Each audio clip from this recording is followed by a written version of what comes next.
Bab 111 Klasifikasi Baru. Sekembalinya ke rumah, Xiaya mengumpulkan para pemimpin planet Hongshan dan memberitahu mereka tentang kesepakatan yang berhasil dengan patroli galaksi. Adri, Brook, dan yang lainnya tentu saja gembira, tetapi mereka masih harus membahas dengan saksama mengenai pengaturan personel. Selama 2 tahun pengembangan ini, sekitar setengah dari kekuatan tempur prajurit tingkat tinggi yang tiba di awal telah melampaui 10.000. Bersama dengan para jenius luar biasa di antara prajurit tingkat menengah, kini kita memiliki 121 Saiyan di planet Hongshan yang kekuatan tempurnya melebihi 10.000. Ini belum termasuk banyak yang hanya selangkah lagi dari 10.000. Saat membahas pencapaian lomba mereka selama 2 tahun terakhir ini, Adri dan yang lainnya tampak sangat bersemangat. Orang-orang yang kekuatan tempurnya telah menembus angka 10.000 sebagian besar adalah anggota korps pelindung mereka. Meskipun mereka belum menerima kultivasi Qi, mesin gravitasi yang dipasang di planet Hongshan masih memungkinkan mereka untuk membuat kemajuan pesat dalam kekuatan mereka. Hasilnya, planet Hongshan kini telah menjadi tempat tinggal bagi banyak ahli yang kuat. Itu adalah kekuatan yang tidak dapat diremehkan, bahkan di antara seluruh alam semesta. Meskipun kekuatan puncak mereka saat ini tidak dapat dibandingkan dengan Frieza, Cooler, dan Korps Raja Colt, mereka masih memiliki sejumlah besar orang kuat yang dapat dengan mudah membentuk pasukan dan menguasai suatu wilayah. Xiaya sangat puas dengan kenyataan bahwa dia adalah pemimpin pasukan seperti itu. Dia mengangguk setuju dan berkata, "Seiring dengan meningkatnya kekuatan rakyat kita, klasifikasi kita sebelumnya tentang prajurit tingkat rendah dan prajurit tingkat tinggi juga akan mulai kehilangan maknanya. Jadi, mulai hari ini, para Saiyan di bawah kekuatan tempur 10.000 akan disebut prajurit biasa, dan mereka yang melebihi 10.000 akan disebut prajurit elit." Mendengar ini, semua orang yang hadir mengangguk setuju. Klasifikasi prajurit tingkat rendah tidak lagi memiliki arti. Jadi, ada 121 prajurit elit di planet Hongshan. Bagaimana dengan mereka yang kekuatan tempurnya melebihi 100.000? Mata Elis yang indah berkedip ke arah Xiaya. Saat ini di planet Hongshan, hanya Xiaya dan Siling yang memenuhi kualifikasi itu. Xiaya membusungkan dadanya dengan bangga, dan berkata, "Tentu saja, kami akan dipanggil prajurit super." Saat ini, hanya dia dan Siling yang cocok untuk nama ini. Sambil tersenyum, Xiaya menoleh ke semua orang dan bertanya, "Menurut kalian, tim seperti apa yang harus kita bentuk untuk menjalankan misi?" Sama seperti saat kita kembali ke planet Vegeta, Brook berhenti sejenak dan berkata, "Model misi itu telah digunakan selama bertahun-tahun dan sudah disempurnakan, tidak perlu diubah. Namun, yang harus kita pertimbangkan adalah kekuatan pasukan saat menerima misi. Kita tidak bisa sembarangan menugaskan mereka misi." Lise juga mengangguk dan berkata, "Selain itu, kita harus mengizinkan anggota skuadron pertempuran khusus juga keluar dan melihat darah. Mereka masih kecil dan lemah, jadi kita harus mengirim korps penjaga untuk melindungi mereka secara rahasia. Anak-anak Saiyan biasa juga butuh perlindungan saat mereka menjalankan misi. Tentu saja, anggota Korps Guardian tidak diperbolehkan membantu selama misi jika mereka tidak dibutuhkan." Semua orang menyuarakan pendapat mereka, karena melindungi anak-anak ini adalah masalah krusial. Bagaimanapun, jumlah bangsa Saiyan saat ini terlalu sedikit, dan mereka tidak mampu kehilangan siapapun. Xiaya yang mendengarkan dengan tenang mengangguk setuju. "Baiklah. Aku akan meminta orang-orang Veidaya untuk menghubungi patroli galaksi dan menyiapkan perangkat manajemen misi sesegera mungkin."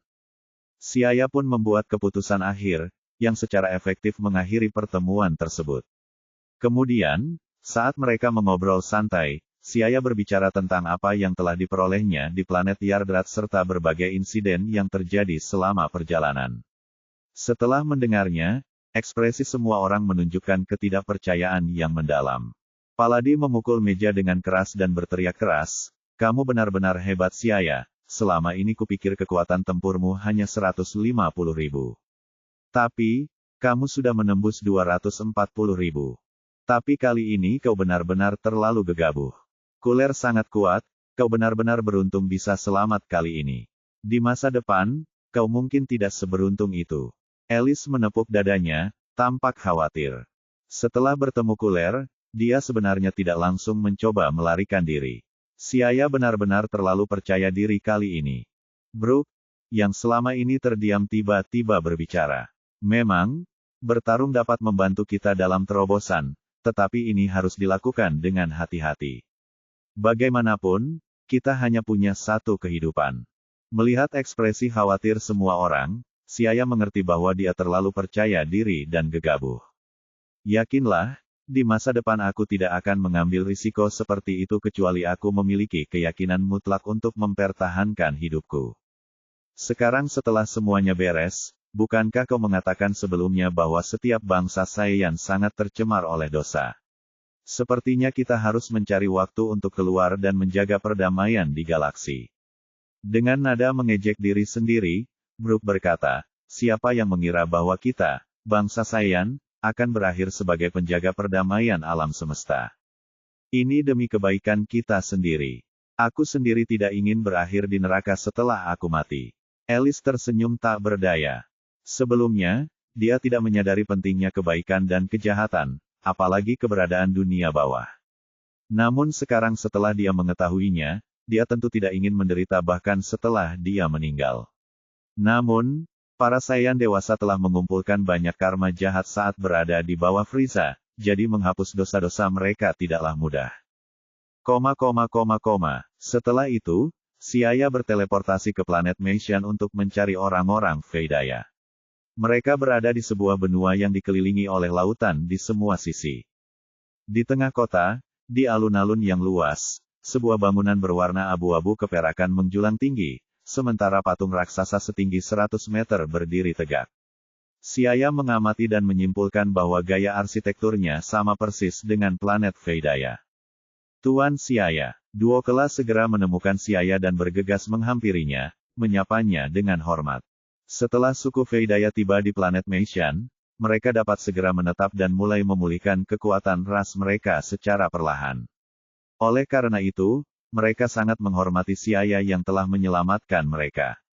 Melihat ketulusan Duo Kela, si ayah tersenyum dan melambaikan tangannya. Duo Kela, kamu tidak perlu bersikap sopan. Aku punya tugas yang ingin aku lakukan. Melihat Duo Kela mendengarkan dengan tekun, dia melanjutkan. Saya baru saja mencapai kesepakatan dengan Raja Galaksi bahwa mulai hari ini, para Saiyan akan menerima misi dari patroli galaksi. Karena itu, saya ingin Anda membangun perangkat manajemen misi yang dapat menghubungkan kita dengan markas mereka. Tenang saja, Tuan. Serahkan saja padaku. Ketika mendengar bahwa Tuan Siaya berhasil menghubungi Raja Galaksi yang perkasa, mata Duo Kela dipenuhi kegembiraan dan kekaguman saat dia menepuk dadanya sebagai tanda persetujuan. Jika Siaya tahu apa yang sedang dipikirkannya, dia pasti akan terdiam. Tidak mungkin dia bisa menghubungkan citra Raja Galaksi dengan kata, perkasa, sama sekali. Baiklah kalau begitu, aku serahkan padamu. Siaya tertawa. Mengenai orang-orang Veidaya, Siaya merasa nyaman saat menggunakan mereka. Seperti kata pepatah, percayalah kepada mereka yang Anda gunakan, dan jangan gunakan mereka yang tidak Anda percaya. Orang-orang Veidaya di Meishan dikelola oleh Duo Kela, sedangkan yang lainnya di planet Hongshan dikelola oleh Roh. Dari sini, kepercayaan Siaya terhadap mereka dapat disimpulkan. Atas dasar kepercayaan inilah maka keluarga Veidaya mengerjakan tugasnya dengan sepenuh hati, dan sangat takut kalau-kalau tidak dapat memenuhi harapannya. Pada hari yang sama, berita tentang Saiyan yang dipekerjakan oleh patroli galaksi menyebar seperti api. Meskipun beberapa detail masih perlu dibahas secara khusus, para Saiyan begitu gembira sehingga mereka menghentikan pelatihan mereka untuk bergegas dan menyebarkan berita tersebut. Akhirnya, kita bisa pergi menjalankan misi lagi. Setelah mendengar kabar tersebut, mereka segera mencari teman dan saudara untuk membagikan kabar baik ini. Mereka telah dikekang terlalu lama. Setelah 2 tahun yang terkekang, mereka akhirnya diizinkan keluar dan melepaskan diri. Mereka semua sangat gembira. Beberapa hari kemudian, peraturan dan ketentuan terperinci mengenai misi tersebut dirilis ke publik. Setelah melihatnya, mereka menemukan bahwa aturan dan ketentuan tersebut sangat mirip dengan yang mereka miliki di planet Vegeta. Satu-satunya perbedaan adalah bahwa pembatasannya jauh lebih ketat saat menerima misi baru. Namun, hal ini sama sekali tidak mengganggu mereka, karena mereka pergi keluar untuk makan, minum, dan merayakan bersama teman-teman mereka. Planet Hongshan dipenuhi dengan suasana yang ramai. Pada saat ini, para pemimpin planet Hongshan mengumpulkan semua anggota korps penjaga dan mengumumkan sistem klasifikasi prajurit baru. Dalam sistem baru ini, para Saiyan akan dibagi menjadi prajurit biasa, prajurit elit, dan prajurit super. Dengan mempertimbangkan bahwa beberapa orang berpotensi menjadi Super Saiyan di masa depan, mereka bahkan memiliki klasifikasi Super Saiyan di atas Super Warrior, yang semuanya berjumlah 4 tingkat. Sistem peringkat yang murni berdasarkan bakat terpendam dihapuskan sepenuhnya, sementara kekuatan tempur digunakan sebagai standar klasifikasi. Lagi pula, bangsa Saiyan akan menjadi semakin kuat di masa depan. Ini juga bisa dianggap sebagai semacam kemajuan. Bab 112 mengembalikan bola naga. Setelah sistem klasifikasi baru diterapkan, hampir semua prajurit tingkat menengah dan tinggi langsung diturunkan pangkatnya menjadi prajurit biasa. Jumlah prajurit elit sangat sedikit, hanya sekitar beberapa ratus. Sekali lagi, suasana di dalam area pelatihan meningkat ke puncaknya. Para Saiyan di mana-mana menghancurkan kepala mereka agar dapat memasuki area pelatihan. Ada banyak orang yang kekuatan tempurnya hampir mencapai puncak, orang-orang yang hanya tinggal selangkah lagi untuk menjadi prajurit elit. Mereka berusaha melewati celah itu dalam sprint terakhir untuk meningkatkan peringkat mereka, serta mempersiapkan diri untuk misi yang akan datang. Manusia pada dasarnya adalah makhluk sosial, dan karenanya memiliki mentalitas seperti kawanan. Bangsa Saiyan tidak terkecuali. Dikelilingi oleh suasana latihan yang berapi-api, hampir setiap bangsa Saiyan dengan sungguh-sungguh membenamkan diri mereka dalam latihan yang gila-gilaan. Keadaan pikiran dan suasana ini berlanjut hingga berangsur-angsur mendingin setelah beberapa bulan. Selama beberapa bulan latihan keras ini, seorang Saiyan akan mengalami terobosan hampir setiap hari. Hasilnya, kekuatan keseluruhan planet Hongshan meroket. Pada saat Veidayas berhasil menyiapkan basis data patroli galaksi di planet tersebut, jumlah prajurit elit secara ajaib melebihi 150 orang. Ini 5 kali lipat jumlah pembangkit tenaga listrik yang telah hadir selama era Raja Vegeta. Namun konsekuensinya adalah, antara tingkat kekuatan 8.000 dan 10.000, terdapat kekosongan aneh dari bangsa Saiyan.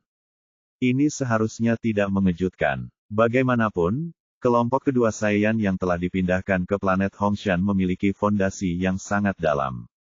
Dengan metode pelatihan yang tepat dan bersama dengan bantuan mesin gravitasi, kekuatan tempur mereka dengan mudah meningkat. Namun bagi kebanyakan Saiyan yang kekuatan tempur awalnya berada di ujung bawah tangga, mereka tidak dapat meningkat secepat itu. Meskipun mereka membuat kemajuan yang signifikan, mereka tidak pernah mendapat kesempatan untuk membangun fondasi mereka selama tahap awal pelatihan. Dengan demikian kecepatan peningkatan mereka lebih lambat daripada mereka yang memiliki fondasi yang kuat. Akibatnya, mantan prajurit tingkat tinggi yang kekuatan tempur awalnya antara 8.000 dan 9.000 semuanya menjadi prajurit elit, sementara prajurit yang lebih lemah tidak dipromosikan. Hal ini tidak hanya menyebabkan kesenjangan antara 8.000 dan 10.000, tetapi juga banyak prajurit yang menumpuk antara 5.000 dan 8.000. Mengenai pencapaian Saiyan dalam 2 tahun terakhir ini dan lebih, Siaya merasa sangat puas. Begitulah, waktu terus berlalu, hari demi hari, dengan sesekali ombak besar datang. Namun, pada umumnya, segala sesuatunya berjalan sesuai harapan masyarakat. 3 bulan setelah Siaya kembali dari markas patroli galaksi, daftar panjang misi, yang jumlahnya mencapai ribuan, dari markas akhirnya muncul di basis data planet Hongshan. Sesuai dengan permintaan Siaya, misi yang dikeluarkan oleh patroli galaksi semuanya disaring, jadi semua misi berada di area timur. Ada banyak sekali misi, hingga puluhan ribu. Dari kelihatannya, misi-misi itu telah menumpuk cukup lama. Tentu saja, setelah misi-misi ini diterima oleh planet Hongshan, penyaringan sekunder harus dilakukan oleh organisasi mereka sendiri yang bertanggung jawab atas manajemen misi. Dengan cara ini, Mereka dapat menyingkirkan misi-misi yang berpotensi tidak sesuai atau berisiko tinggi bagi bangsa Saiyan dengan tingkat kekuatan mereka saat ini. Ini adalah kebutuhan mutlak. Meskipun planet Hongshan dan patroli galaksi bekerja sama, Siaya tidak ingin para Saiyan-nya direduksi menjadi pasukan bersenjata yang akan digunakan dan diperintah secara sembrono oleh patroli galaksi. Kerjasama berlaku bagi kedua belah pihak, dan masing-masing seharusnya memiliki kewenangan untuk memilih. Jauh di lubuk hatinya, Siaya tidak pernah lengah terhadap patroli galaksi. Ia meminta Adri dan Veidaya untuk memilih beberapa anggota staf untuk membentuk kelompok peninjau. Tugas mereka adalah meninjau misi yang dikirim oleh patroli galaksi, dan memastikan bahwa mereka tidak akan menjadi alat bagi pihak lain. Seperti kata pepatah, langkah pertama selalu sulit. Kantor administrasi misi yang baru didirikan kewalahan oleh begitu banyaknya misi, membuat anggota kelompok peninjau kelelahan. Baru setelah sebulan penuh, kantor administrasi misi mulai mengeluarkan misi secara resmi. Tentu saja, pemeriksaan misi adalah sesuatu yang hanya perlu diperhatikan oleh para pemimpin planet Hongshan. Bagi para Saiyan lainnya, mereka tidak peduli. Setelah menerima berita bahwa kantor administrasi misi telah mulai mengumumkan misi, para Saiyan yang cemas dan telah menunggu lama dengan penuh harap segera bergegas ke kantor administrasi misi. Mereka memverifikasi kelayakan mereka, memeriksa persyaratan mereka, dan dengan cepat membentuk regu misi mereka sendiri. Setelah dengan bersemangat menerima misi mereka, mereka berangkat dengan pesawat luar angkasa mereka ke alam semesta. Untuk sesaat, setiap Saiyan merasa puas karena mereka mendapat misi, dan planet Hongshan tiba-tiba menjadi sunyi karena kepergian mereka. Namun, selama kurun waktu tersebut, Siaya tidak sempat memperhatikan hal-hal tersebut karena ia telah berangkat ke bumi. Keempat bola naga yang dipinjamnya masih harus dikembalikan. Bumi. Cuacanya hangat dan cerah. Di atas lautan biru yang tak berujung, burung camar mengeluarkan suara, "Oh, oh," sementara angin sepoi-sepoi bertiup. Udara lembab dan ringan, dengan sedikit bau amis. Dalam kilatan cahaya yang berkedip-kedip, Siaya muncul di atas lautan yang berbadai, lalu berjalan santai di sepanjang laut yang menjulang tinggi, dan siluetnya tiba-tiba menghilang. Tepat di depan adalah tujuan pertamaku, rumah Kame. Angin laut yang dingin bertiup menerpa wajahnya saat ia menatap titik hitam yang muncul di garis pandangnya. Mata Siaya sedikit menyipit saat ia berjalan santai di sepanjang permukaan pantai, melangkah maju dengan langkah panjang. Tubuhnya tiba-tiba berubah menjadi seberkas cahaya dan ia segera muncul di cakrawala yang jauh. Rumah Kame, di bawah pohon kelapa. Master Roshi berbaring santai di pantai seperti biasa, berjemur di bawah sinar matahari. Tubuhnya yang kurus kering tampak kurus kering seperti orang tua yang baru saja menginjakkan satu kaki di kuburan. Siaya tidak dapat melihat sikap elegan dewa bela diri bumi pada Master Roshi dimanapun. Tut-tut, dia tidak melakukan apa-apa selain berjemur di bawah sinar matahari dan tidur. Kehidupan Tuan Roshi benar-benar berjalan dengan sangat nyaman. Melihat sikap Tuan Roshi yang riang, Siaya mencibir dalam hatinya. Masih ada sekitar 10 tahun tersisa sebelum alur cerita utama dimulai, dan pada saat itu Anda tidak akan bisa menjalani hari-hari yang riang seperti itu. Sambil menyeringai jahat, tubuh Siaya melesat masuk ke rumah Kame. Jika dia tidak ingin ditemukan, Master Roshi tidak akan pernah bisa menemukannya. Rumah Kame tidaklah besar, jadi Siaya dengan santai mencari sebuah ruangan, mengeluarkan bola bintang 3 dari ruang dimensinya, dan melemparkannya ke sudut. Apakah Master Roshi akan menemukannya tepat waktu atau tidak? Siaya tidak peduli, ia bertepuk tangan dan berbalik untuk meninggalkan rumah Kame. Baru beberapa minggu kemudian Guru Roshi menemukan bola naga tergeletak di sudut itu ketika dia sedang membersihkan. Manik-manik ini benar-benar ada di sini. Manik-manik kaca oranye yang hilang selama hampir 3 tahun itu sebenarnya ada di kamarnya. Tanpa curiga, Master Roshi dengan riang mengikatnya ke tali dan menggantungkannya di lehernya sekali lagi. Meninggalkan rumah Kame, Siaya segera pergi ke Gunung Api untuk mencari istana Raja Kerbau di puncak bukit agar dapat mengembalikan bola bintang 7 itu ke perbendaharaan Raja Kerbau. Dia awalnya menemukan bola bintang 7 di padang pasir, dan meskipun dia tidak tahu bagaimana bola naga ini berakhir di perbendaharaan Raja Kerbau dalam karya aslinya, dia melemparkannya langsung ke perbendaharaan untuk menghindari komplikasi di kemudian hari. Selanjutnya, tinggal 2 bola naga. Melihat bola bintang 4 dan bola bintang 2 di tangannya, Xiaya memutuskan untuk pergi ke Gunung Paozu terlebih dahulu, sambil bertemu dengan Son Goku. Gunung Paozu. Seluruh puncak gunung dikelilingi oleh jajaran gunung yang menjulang tinggi, hanya menyisakan jalan panjang namun kecil dan sempit menuju ke lembah, yang menggambarkan pemandangan yang indah dan memukau. Karena akrab dengan Gunung Paozu setelah mengunjunginya lagi, ia segera menemukan kediaman terpencil Son Gohan. Di kaki gunung, sebuah kabin dari batu bata dan ubin berwarna biru berdiri tegak di bawah naungan pohon besar. Sayangnya pintunya terkunci, yang berarti Son Gohan tidak ada di rumah, mungkin sedang keluar untuk membeli makanan. Dengan kemunculan tiba-tiba seorang Saiyan di rumahnya yang memiliki nafsu makan yang besar, tidak peduli berapa banyak makanan yang ada, tetap saja tidak akan cukup untuk dimakan. Xiaya merasa menyesal karena tidak dapat melihat Son Goku dan Son Gohan dan bersiap untuk kembali sebelum dia merasakan aura mendekat dari kejauhan. Senyum mengembang di wajahnya, dia tahu bahwa Son Gohan telah kembali. Benar saja, tak lama kemudian dia melihat Son Gohan yang berjanggut abu-abu mengenakan pakaian tradisional Tiongkok berjalan mendekat dengan seorang anak berekor panjang. Apa aku pernah bertemu denganmu sebelumnya? Melihat pria yang berdiri di ambang pintu, Son Gohan bertanya, merasakan keakraban darinya.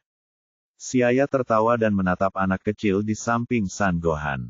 Anak itu adalah Son Goku, yang telah kehilangan ingatan Saiyan-nya karena terjatuh ke lembah dan kepalanya terbentur. Sambil mengangguk, dia berkata, "Senior, apakah kamu tidak mengingatku?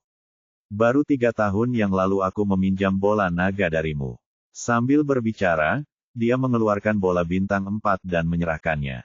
Son Gohan menepuk kepalanya dan teringat bahwa seseorang memang telah meminjam bola naga itu darinya 3 tahun lalu.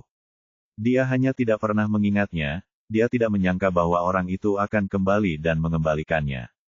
Son Gohan mengambil bola naga itu sambil tersenyum dan berkata, itu kamu. Lihat aku jelas sudah tua, aku tidak bisa mengingat banyak hal seperti dulu.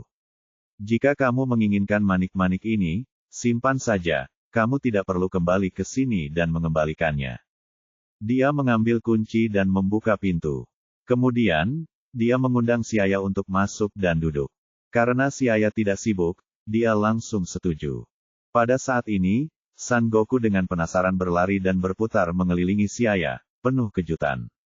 Namun segera setelah itu, perutnya mengeluarkan suara, keroncongan, jadi dia berbalik ke arah Son Gohan dan berteriak, "Kakek, aku ingin makan." Penampilan polos Son Goku membuat Xiaya tersenyum.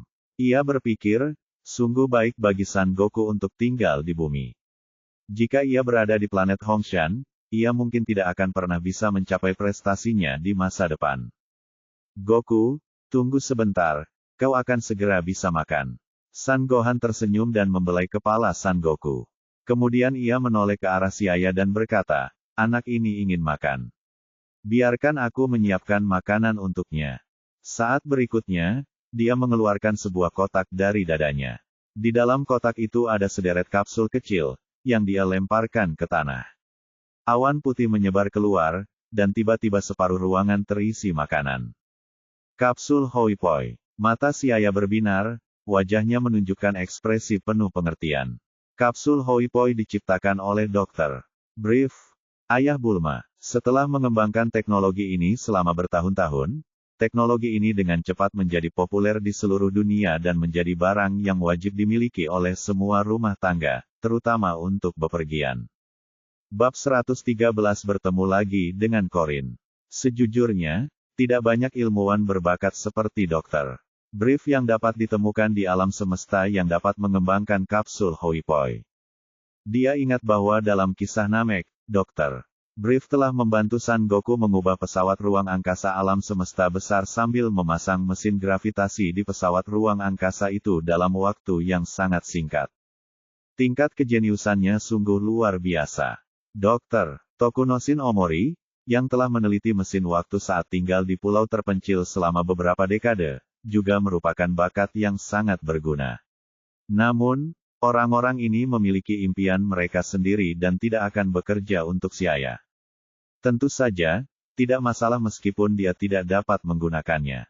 Xiaya dapat mengubah strategi dan membiarkan ilmuwan Veidaya berkomunikasi dengan ayah Bulma atau dokter Tokunosin Omori, mungkin akan ada beberapa keuntungan yang tidak terduga. Setelah menyingkirkan pikiran-pikiran yang mengganggu itu, pandangannya menyapu seluruh ruangan lagi dan melihat San Gohan meletakkan sebagian makanan di lantai ke atas meja makan. Tak lama kemudian meja persegi kecil itu dipenuhi tumpukan makanan. Melihat meja yang penuh dengan makanan dan bau daging yang menyengat menusuk hidungnya, mata San Goku tiba-tiba berbinar. Setelah mendapat izin dari San Gohan, tubuhnya melahap makanan itu dan mulai melahapnya dengan rakus seolah-olah dia belum makan selama beberapa hari. Setelah makan beberapa saat, dia mengangkat kepalanya dengan ragu, "Kakek, mengapa kamu tidak makan?" "Goku, kamu makan dulu."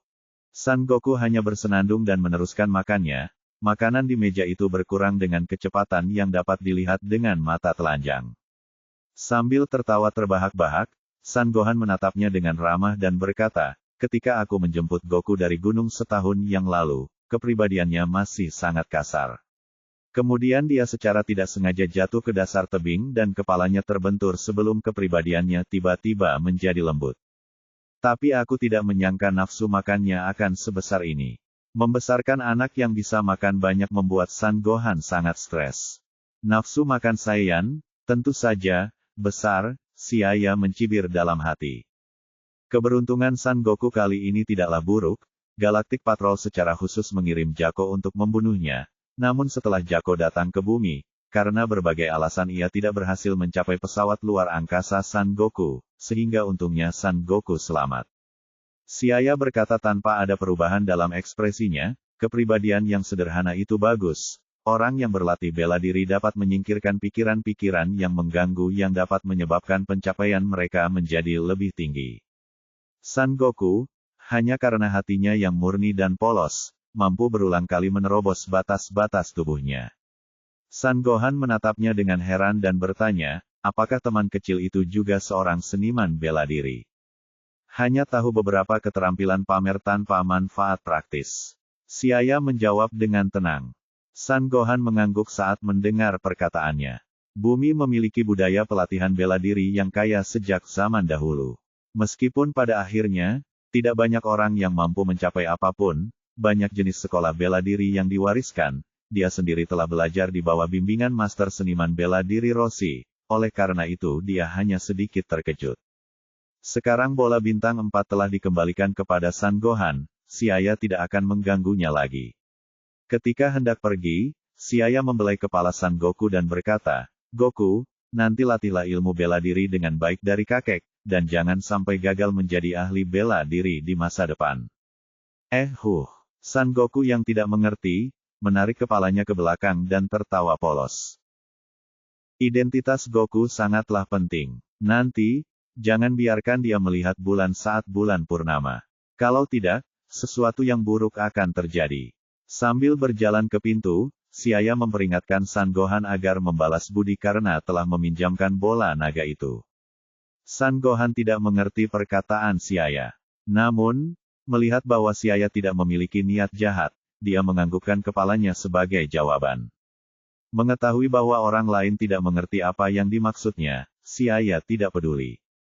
Dia mengingatkan dirinya sendiri bahwa sekali saja sudah cukup. Dia tidak peduli apakah San Gohan bisa terhindar dari malapetaka setelahnya.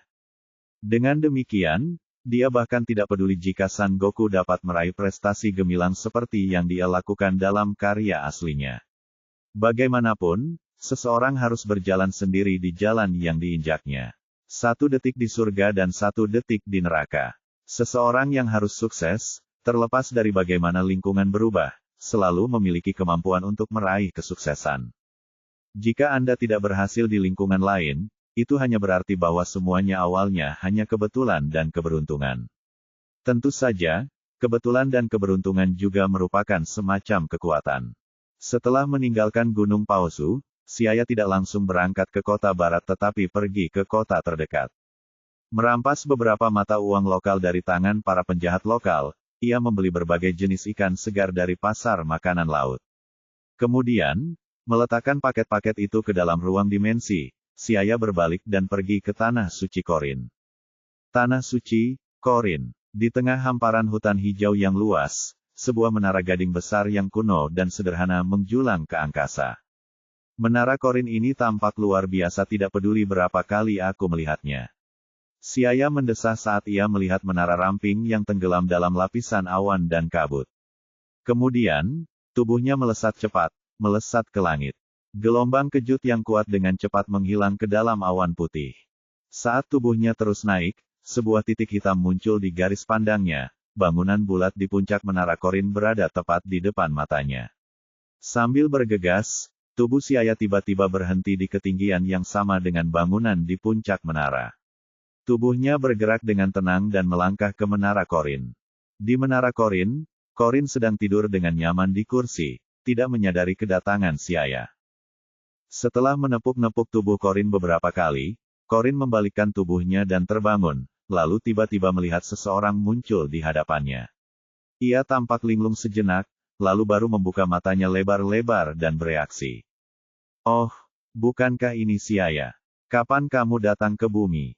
Setelah hampir 7 tahun, Korin tidak pernah menyangka akan bertemu Siaya lagi. Pada pandangan pertama, Korin menyadari bahwa pihak lain telah menjadi semakin tidak terduga. Dengan penilaiannya, dia tidak dapat mengetahui kedalamannya sedikit pun.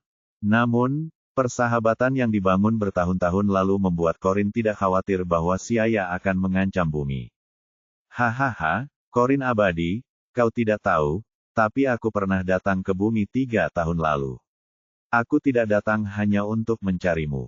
Kali ini, aku datang ke bumi, selain untuk menemuimu, untuk mengembalikan bola naga yang dipinjam." Siaya menatap Korin sambil berkata, "Apakah kamu yang mengumpulkan ke-7 bola naga 3 tahun lalu?" Otak Korin berputar dan langsung mengaitkannya dengan adegan kemunculan Shenron hari itu. Dia bertanya dengan heran. "Ya, itu aku." Siaya mengakui dengan jujur, tidak perlu menyembunyikan masalah ini.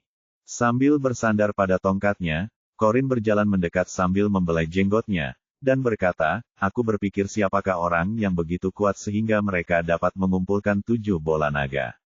Hehe, lagi pula, lebih dari 100 tahun telah berlalu sejak permintaan terakhir dibuat. Oh, ngomong-ngomong, kamu tidak datang mencariku hanya untuk datang dan menemuiku, kan?" Korin menyipitkan matanya. Tidak heran orang mengatakan bahwa mata juling bukanlah karakter yang sederhana. Bahkan seekor kucing pun tidak bisa diremehkan. Siaya terbatuk dan berkata, "Memang, aku datang ke sini untuk melihat situasi kacang sensu." "Berhenti, aku akan mengatakannya sebelumnya, aku tidak punya banyak kacang sensu di sini." Ketika mendengar Siaya menyebutkan kacang sensu, Korin yang telah menyadari pentingnya kacang sensu, buru-buru menghentikannya. Dia telah bersusah payah menanam dan hanya menghasilkan sedikit kacang sensu dalam beberapa tahun ini. Dia tidak bisa membiarkan Siaya mengambilnya lagi. Siaya tidak tahu apakah harus tertawa atau menangis saat dia berkata, "Korin abadi, aku di sini bukan untuk memintamu memberiku kacang sensu. Aku masih punya banyak kacang sensu yang kau berikan padaku terakhir kali." Kacang sensu, benda ini sungguh tak ada duanya. Saat itu, ia telah menyimpan dengan hati-hati lebih dari 70.000 kacang sensu yang ia peroleh dari Korin. Selain beberapa yang diambil oleh Siling, Adri, dan yang lainnya, dan sedikit yang dikonsumsi selama beberapa tahun ini selama pelatihan, masih ada lebih dari 60.000 kacang yang tersimpan di ruang dimensinya. Namun, benda sakral penyembuh semacam ini yang dapat menyembuhkan yang terluka dan menyelamatkan yang sekarat, serta dapat melindungi nyawa orang di saat kritis, siapakah yang tidak menyukainya jika mereka memilikinya terlalu banyak. Namun, hasil produksi kacang sensu selalu sangat rendah.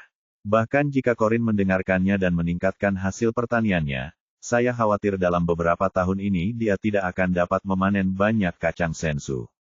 Oleh karena itu, Siaya tidak berharap untuk mendapatkan lebih banyak kacang sensu dari Korin. Bab 114 Lantai 3. Jadi, apa yang kau lakukan di Menara Korin? Jangan bilang kau datang untuk menemui teman lama. Karena menurutku kau bukan orang seperti itu. Sambil memegang tongkat di tangannya, Corin melangkah maju 2 langkah dan menatap tajam ke arah Siaya. Setiap kali Siaya ini mencarinya, tujuannya tampaknya tidak murni. Kamu tidak bisa mengatakan hal itu. Dia tertawa malu seolah kedoknya terbongkar. Ekspresi Siaya agak kaku saat dia mengayunkan jarinya di udara, dan sebuah pintu dimensi muncul di udara, sebelum sejumlah besar makanan laut segar jatuh dari dalam. Seketika bau amis makanan laut memenuhi menara Corin. Corin abadi, lihatlah, aku membawakan semua makanan laut ini untukmu sebagai hadiah. Siaya menunjuk ke tanah yang penuh dengan makanan laut. Corin menjatuhkan tongkatnya dan bergerak mendekati ikan-ikan laut di depannya. Hidungnya mengendus sambil berulang kali memuji, hahaha, sudah lama aku tidak mencium ikan segar. Corin tidak pernah meninggalkan menara Corin selama ratusan tahun dan hampir melupakan rasa ikan. Saat itu, saat ia tiba-tiba melihat berbagai jenis ikan besar, ia sangat gembira. Sambil terbatuk, Corin berkata dengan nada serius, batuk, bagus. Aku telah melihat ketulusanmu, jarang ada orang yang masih memikirkan lelaki tua ini. Baiklah, bolehkah Immortal Corin mengizinkanku melihat tanaman kacang sensu? Tentu saja, aku tidak mencoba mengambil kacang sensu, aku hanya ingin melihatnya. Corin melirik Siaya, tetapi dia sudah mengumpulkan begitu banyak ikan segar dari Siaya, jadi dia tidak bisa tidak membantu. Seperti kata pepatah, jika Anda menerima sesuatu dari seseorang, maka Anda tentu harus memberikan sesuatu kembali asterisk. Bagaimanapun, tanaman kacang senzu bukanlah rahasia, jadi dia mengangguk. Catatan, asterisk setelah makan malam, tibalah saatnya perhitungan. Mari ikut saya. Kemudian, Corin memimpin jalan menuju lantai 2 menara Corin, dengan melewati lorong berliku yang tergantung di luar menara. Siaya dan Corin tiba di gedung berbentuk bulat pipih di lantai 2 menara Corin. Disinilah Corin tinggal dan berlatih bela diri, jadi area di sini lebih luas dibandingkan dengan lantai pertama. Sebuah pot air berbentuk indah ditempatkan di tengah balok batu. Disinilah Corin melatih Son Goku dalam karya aslinya.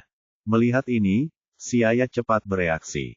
Lantai kedua menara Corin cukup luas dibandingkan dengan lantai pertama, tetapi berdasarkan bentuk menara Corin yang lonjong dan bulat, Siaya berspekulasi bahwa menara Corin seharusnya masih memiliki lantai ketiga yang tersembunyi. Saat itu, Siaya melihat 3 kendi air besar berjejer di sudut. Ia juga pernah melihat ketiga kendi air ini saat pertama kali datang ke menara Corin beberapa tahun lalu. Pikirannya tak henti-hentinya melayang, ia teringat bahwa Corin menggunakan kendi air untuk mengamati alam bawah, mungkinkah ketiganya? Legenda mengatakan bahwa kendi-kendi itu dapat digunakan untuk mengamati masa lalu, masa kini, dan masa depan, 3 pemandangan yang berbeda. Apa 3 kendi air itu? Tanya Siaya. Oh, 2 yang kiri dan kanan, hanya diisi dengan air minum biasa. Sementara kendi tengah saya gunakan untuk mengamati alam bawah. Corin mengusap kumisnya sambil memegang seekor ikan dengan tangannya. Menyantapnya dalam 2 atau 3 gigitan, dia menjawab tanpa peduli sama sekali. Jadi, ternyata mereka tidak memiliki kemampuan untuk melihat masa lalu dan masa depan. Setelah mendengarnya, Siaya mengangguk, memang, meramal masa depan adalah hal yang sangat misterius, bagaimana mungkin hal itu dapat dengan mudah terungkap. Menghentikan pikirannya, Siaya menatap Corin dengan mata berbinar dan bertanya di mana kacang senzu ditanam. Pada saat itu, tubuh Corin melompat dengan lincah, dan tongkat di tangannya menghantam pilar batu emas gelap di menara, lalu tubuhnya terbalik, tongkatnya sedikit menyentuh atap. Sebuah lorong persegi berukuran 1 meter tiba-tiba terbuka di langit-langit yang halus. Benar saja, benar-benar ada rahasia di dalamnya. Mata Siaya bersinar sedikit, lalu tanpa rasa gentar mengikuti di belakang Corin. Ikuti aku ke sana, kacang senzu ditanam di atas. Tubuh Corin yang gemuk memasuki lantai 3 menara Corin, dan Siaya segera mengikutinya dan memasuki lantai 3 yang tersembunyi. Saat masuk, Siaya menemukan bahwa lantai 3 jauh lebih luas dari yang dibayangkannya. Entah bagaimana, sinar matahari yang cerah bersinar dari atap menara yang buram itu. Di tengah atap menara, Ada kerucut batu biru suci yang tergantung sementara tetesan cairan kecil yang berkilauan dan tembus cahaya menetes dari atas, jatuh ke dalam pot kaca di bawahnya. Panci kaca berisi air suci ultra. Tidak mudah untuk mengembunkan air suci ultra. Dalam 1 tahun, saya hanya bisa mendapatkan sekitar 1 panci kecil. Oleh karena itu, hasil kacang senzu tidak pernah meningkat. Corin menjelaskan. Panci kecil itu berisi air suci tertinggi. Mendengarnya, Siaya jadi penasaran. Ia melangkah maju ingin melihat seperti apa air suci tertinggi itu. Ia melihat bahwa air suci tertinggi itu bening dan berkilau dengan bintik ungu. Setelah menciumnya, ia mengerti bahwa itu tidak ada bedanya dengan air minum biasa. Namun, air ultra ilahi ini diproduksi dengan memadatkan ki para dewa selama bertahun-tahun, dan ia dapat menarik keluar potensi. Tetapi bagi orang awam, ia merupakan zat yang sangat beracun. Kacang senzu ditanam menggunakan air suci ultra untuk mengairi. Tidak heran, kacang senzu memiliki efek ajaib seperti itu. Jadi, menanam kacang senzu juga merupakan sebuah pengetahuan. Memang bukan tugas yang mudah untuk mengubah air suci ultra yang sangat beracun menjadi obat penyembuh. Hati-hati, air suci ultra ini sangat beracun. Orang biasa tidak boleh sembarangan menyentuhnya. Corin melirik Siaya dan mengingatkan dengan ramah. Mendengarnya, Siaya mengembalikan air suci ultra ke tempat asalnya dan berbalik untuk mencari tempat kacang senzu ditanam. Namun, dia mencari kemana-mana tetapi tidak menemukan keberadaan kacang senzu. Jadi, Corin abadi, di mana kacang senzu mu ditanam? Ikutlah denganku. Kacang senzu ditanam di tempat yang paling banyak mendapat sinar matahari. Corin menanggapi dan kemudian pergi ke balik layar tempat Siaya melihat sebidang tanah kecil yang telah dibajak. Luasnya hanya 1 atau 2 meter persegi, dan di sekelilingnya, beberapa pot bunga yang berisi kacang senzu tumbuh di atasnya. Kacang senzu jauh lebih pendek daripada tanaman polong-polongan. Beberapa tetes embun menempel pada daun hijau zamrud, tampak seperti hidup di bawah sinar matahari, memancarkan warna hijau berkilau dan kilau segar. Di cabang-cabangnya, ada bunga ungu yang mekar, dan beberapa sudah membentuk polong. Namun jumlahnya sangat sedikit. Hasil panen kacang senzu memang terlalu sedikit. Selain menyiramnya dengan air ultra divine, saya perlu terus-menerus membasahinya dengan air tawar. Proses penanamannya sangat melelahkan. Dalam setahun, hasilnya hanya 100. Setiap kali teringat lebih dari 70.000 kacang senzu yang diambil Siaya, Corin tidak bisa menahan rasa sesal. Itu adalah persediaan yang terkumpul selama lebih dari 800 tahun, yang diambil oleh Siaya sekaligus. Dalam beberapa tahun terakhir ini, ia hanya mampu memanen beberapa ratus kacang senzu. Akan tetapi, dia sendiri yang telah memberikan semuanya, jadi menyesal sekarang adalah hal yang sia-sia. Merasakan ketidakberdayaan dalam nada bicara Corin, Siaya tersenyum cerah. Dia benar-benar mendapat keuntungan besar dengan mendapatkan begitu banyak kacang senzu. Namun, karena dia sudah mendapatkan keuntungan ini di tangannya, bagaimana dia masih bisa mengembalikannya? Lebih dari 100 dalam setahun sudah banyak, asalkan Corin abadi dapat tumbuh selama beberapa tahun, hasilnya akan cepat terkumpul. Siaya menghibur dengan senyum di wajahnya. Gampang sekali bagimu untuk berkata begitu. Balas Corin dengan tidak senang.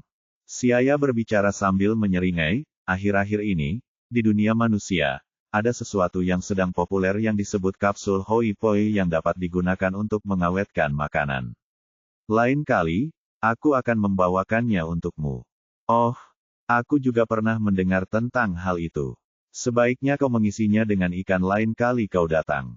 Mata Corin tiba-tiba berbinar dan berkata cepat.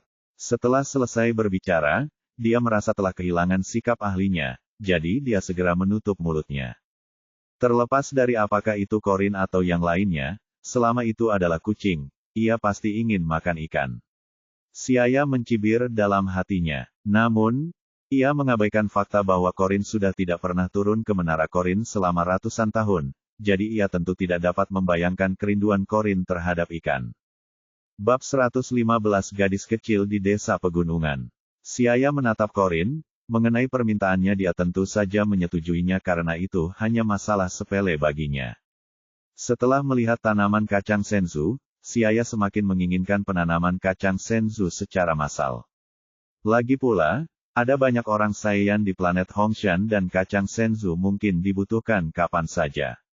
Jika metode penanaman kacang senzu dapat dipopulerkan, maka planet Hongshan juga dapat memproduksi kacang senzu secara massal.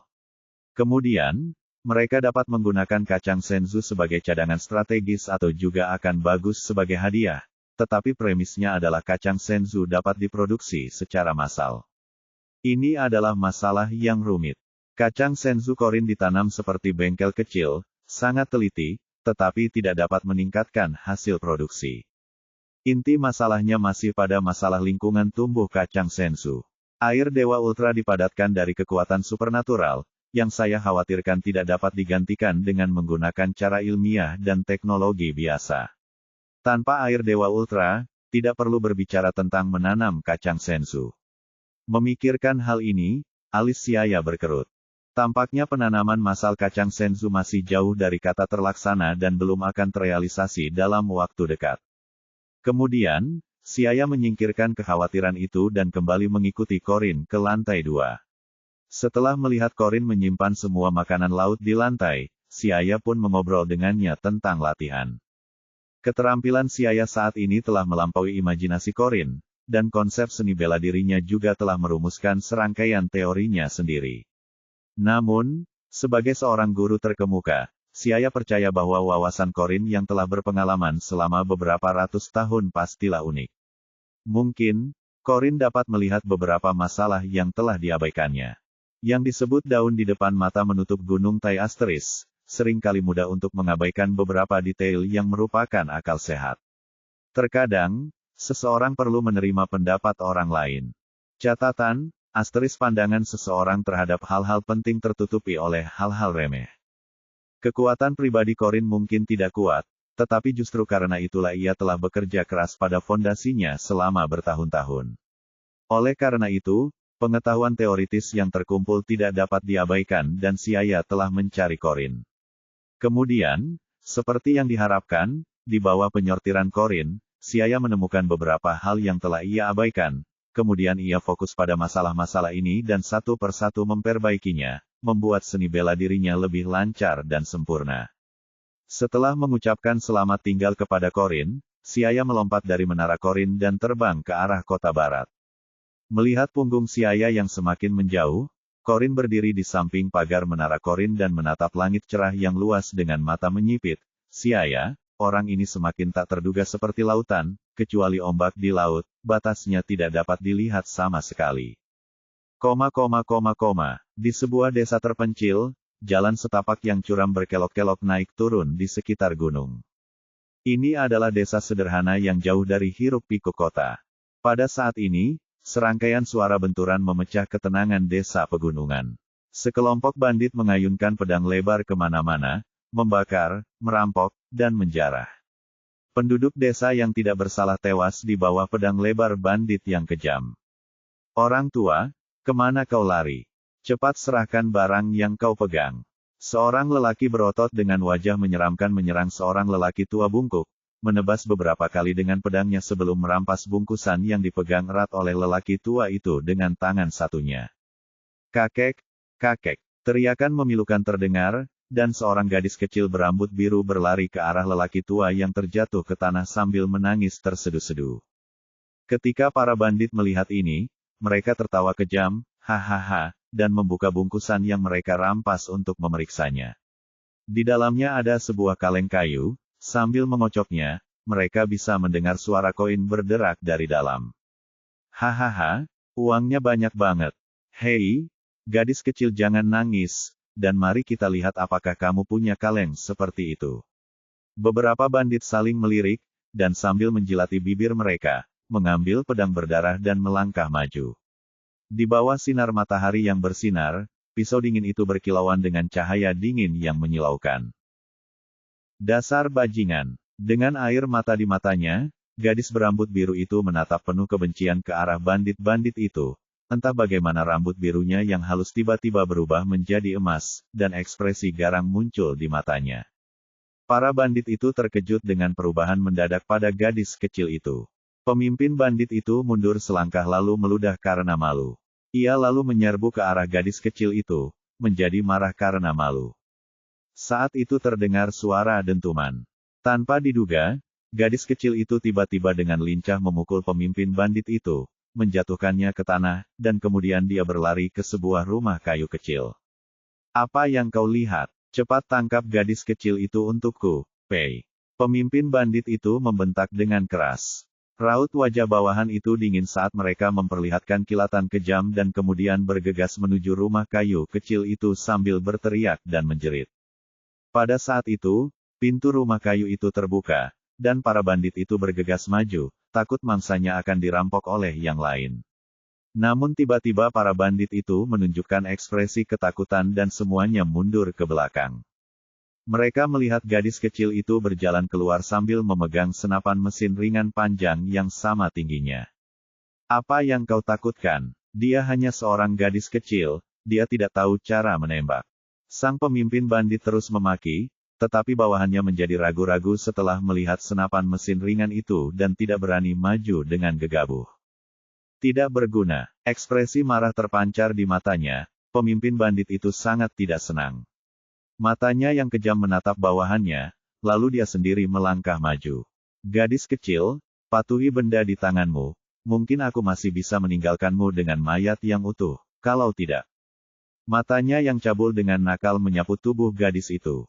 Sayang sekali, gadis kecil ini masih agak kecil, tubuhnya belum cukup besar. Kalau tidak, hehe, pemimpin bandit itu membiarkan imajinasinya menjadi liar. Pei, memanggilku gadis kecil, tapi masih berani menatapku dengan mata seperti itu. Tiba-tiba, gadis kecil yang rambutnya telah berubah menjadi pirang itu mengeluarkan kata-kata yang sama sekali tidak sesuai untuk usianya, lalu dia meludah, mengangkat senapan mesin dengan kedua tangannya dan mulai menembak. Dududu, suara tembakan yang hebat terdengar dan ular api sepanjang setengah inci terlontar dari laras. Pemimpin bandit itu tidak punya waktu untuk bereaksi sebelum dia berubah menjadi saringan oleh peluru yang berderak, dan jatuh dengan menyedihkan ke tanah. Tidak bagus, gadis kecil itu benar-benar menembak, pemimpinnya telah ditembak mati. Tiba-tiba, kerumunan menjadi gelisah. Para bandit benar-benar ketakutan, bagaimana pedang lebar dapat melawan senapan mesin. Jadi, dengan tangisan sedih, semua orang mati di bawah senjata gadis pirang itu. Setelah menembak mati seluruh kelompok bandit itu, gadis pirang itu berjalan di depan mayat kakeknya. Ada ekspresi sedih di matanya. Orang tua, kau tidak mau menyiapkan lebih banyak pistol. Jika aku tidak menyembunyikan senapan mesin sebelumnya, aku juga harus mengikutimu ke dunia bawah. Bandit-bandit ini semuanya sudah kuhabisi. Bisa dibilang ini balas dendam untukmu. Aho, gadis itu bersin dan rambutnya membiru lagi. Gadis itu dipenuhi rasa takut saat melihat senapan mesin berdarah di tangannya dan mayat-mayat di mana-mana. Dentang, sambil melemparkan senapan mesin ke tanah, gadis berambut biru itu jatuh ke tanah dan menangis. Malam harinya, gadis berambut biru itu menggali kuburan untuk keluarganya dan setelah membereskan semua barangnya, bersiap meninggalkan desa pegunungan. Angin dingin bertiup, gadis itu mengecilkan lehernya, tubuhnya yang kurus tidak dapat menahan dinginnya malam. West City, salah satu kota paling makmur di dunia. Kantor pusat Capsule Corporation yang merupakan perusahaan berskala dunia berlokasi di sini. Di bawah hangatnya sinar matahari dan angin sepoi-sepoi yang jernih, sosok Xiaya mendarat di sebuah jalan kota. Orang-orang di kedua sisi jalan terus datang dan pergi, sementara mobil-mobil yang melayang melaju dengan kecepatan tinggi. Semua orang menutup mata terhadap kemunculan Xiaya yang tiba-tiba. Mereka nampaknya tidak tahu bahwa tiba-tiba ada satu orang lagi di tengah-tengah mereka. Xiaya berjalan di jalan aspal beraspal, ia mencium aroma udara yang memenuhi kota, namun tidak mencium bau polusi limbah industri. Sepertinya kota barat ini pembangunannya cukup bagus, bebas dari pencemaran lingkungan akibat pembangunan kota. Xiaya menyimpulkan dengan jelas di dalam hatinya. Secara umum, pembangunan kota seringkali disertai dengan kerusakan lingkungan. Ini adalah model pembangunan tingkat rendah, dan West City jelas terbebas dari tahap ini. Dari melihat kehijauan di kedua sisi jalan, manusia di sini sadar dan terhindar dari kerusakan lingkungan. Kota Barat bahkan lebih makmur daripada 3 tahun lalu. Setelah dengan mudah menemukan rumah Bulma, Siaya menyelinap ke gudang kecil di halaman belakang, dan diam-diam mengembalikan bola bintang 2 ke tempat semula sebelum bersiap untuk pergi. Bab 116 Celana Ketat. Ketika dia tiba di jalan, dia melihat seorang gadis cantik berambut pirang panjang berjalan ke arah ini dari depan. Gadis itu memiliki rambut pirang yang indah yang mencapai pinggang rampingnya, mengenakan topi ungu besar yang lembut di kepalanya, tas yang menempel di pinggangnya. Gaun merah ketat sangat kontras dengan tubuh gadis muda yang lentur dan ramping, namun sangat indah dan lembut, sementara kalung mutiara tergantung di leher, menunjukkan bahwa gadis itu adalah seseorang yang kaya. Saat Siaya menatapnya, gadis itu sendiri tampaknya tidak menyadari bahwa seseorang sedang memperhatikannya dan masih menundukkan kepalanya sambil bermain dengan ponsel sambil berjalan menuju rumah Bulma. Apakah gadis itu kakak perempuannya Bulma, Tih? Siaya tidak yakin. Ia ingat bahwa Bulma memang memiliki seorang kakak perempuan bernama Tih. Kakaknya 11 tahun lebih tua dari Bulma. Untuk menjadi penulis fiksi ilmiah, ia meninggalkan gaya hidupnya yang menyenangkan dan meninggalkan rumah untuk bekerja di luar dan merasakan kehidupan nyata. Setelah berteman dengan Jako, Tih memaksanya untuk membawanya ke pesawat ruang angkasanya untuk mengunjungi berbagai planet guna mengumpulkan bahan-bahan untuk menjadi novelis petualangan SF yang populer, meskipun novel-novel yang berdasarkan Jako sebagai model tidak terlalu populer. Tih dapat dianggap sebagai manusia pertama yang meninggalkan bumi dan dia juga memiliki hubungan dekat dengan patroli galaksi. Tuan, apakah Anda memanggil saya? Mendengar seseorang memanggil namanya, Tih berbalik. Sedikit rasa ingin tahu terpancar melalui matanya yang gelap. Karena sepertinya dia didengar, Siaya pun dengan tenang mengakui, "Ya, aku memanggilmu. Nona Tih pasti kenal Jako, kan? Sekarang aku rekannya." "Ah, Tuan, apakah Anda juga alien? Sudah beberapa bulan sejak Jako meninggalkan bumi dan saya belum mendapat kabar darinya sejak saat itu." Setelah mendengarkan jawaban Siaya, sikap Tih tiba-tiba berubah 180 derajat dan terus bertanya sambil memegang lengan Siaya dengan antusias. Siaya agak kewalahan dengan antusiasme Tait, dia tidak menyangka bahwa dia adalah gadis yang begitu antusias. "Saya tidak tahu apa yang sedang dilakukan Jako saat ini. Saya hanya punya koneksi dengan patroli galaksi." Dengan menyesal, Tih melepaskan tangannya. Ia ingin pergi ke planet lain dan mengumpulkan material. Karena tuannya tidak mengetahui keberadaan Jako, ia hanya bisa terus menunggu kabar dari Jako. "Apakah tuan ini ingin datang ke rumahku dan duduk?" Tih kembali menjadi antusias dan mengundang. "Bagus." Mengenai undangan Tait, Siaya tidak menolak dan ikut bersamanya ke villa mewah. Rumah Bulma adalah bangunan setengah bola berlantai 4 yang menutupi area yang luas. Berbagai jenis bunga dan pohon tumbuh di sekitar rumah. Sekilas, dapat diketahui bahwa itu adalah kediaman orang kaya. Saat itu, Dr. Brief sedang memegang ember dan menyiram bunga di taman. Melihat putri sulungnya membawa seorang anak laki-laki masuk, dia meletakkan pekerjaannya dan bertanya, "Stocking, siapa anak laki-laki ini? Kamu belum punya pacar, kan?" "Tentu saja tidak. Dia adalah teman Jako. Dia baru saja datang ke bumi," Tih berteriak marah kepada Dr. Brief. Lalu dia ingat bahwa dia bahkan belum tahu nama orang itu. "Kamu bisa memanggilku Siaya. Aku pemimpin planet Hongshan di wilayah timur. Kudengar Dr. Brief adalah orang terpintar di dunia. Dan kebetulan di antara bawahanku, ada juga sekelompok ilmuwan yang luar biasa. Suatu hari, kamu bisa bertukar pikiran dengan mereka. Jadi, kau teman Jako.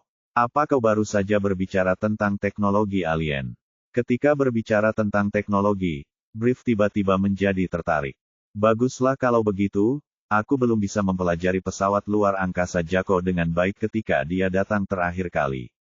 Berbicara tentang teknologi, Dr. Brief terus berbicara tanpa henti.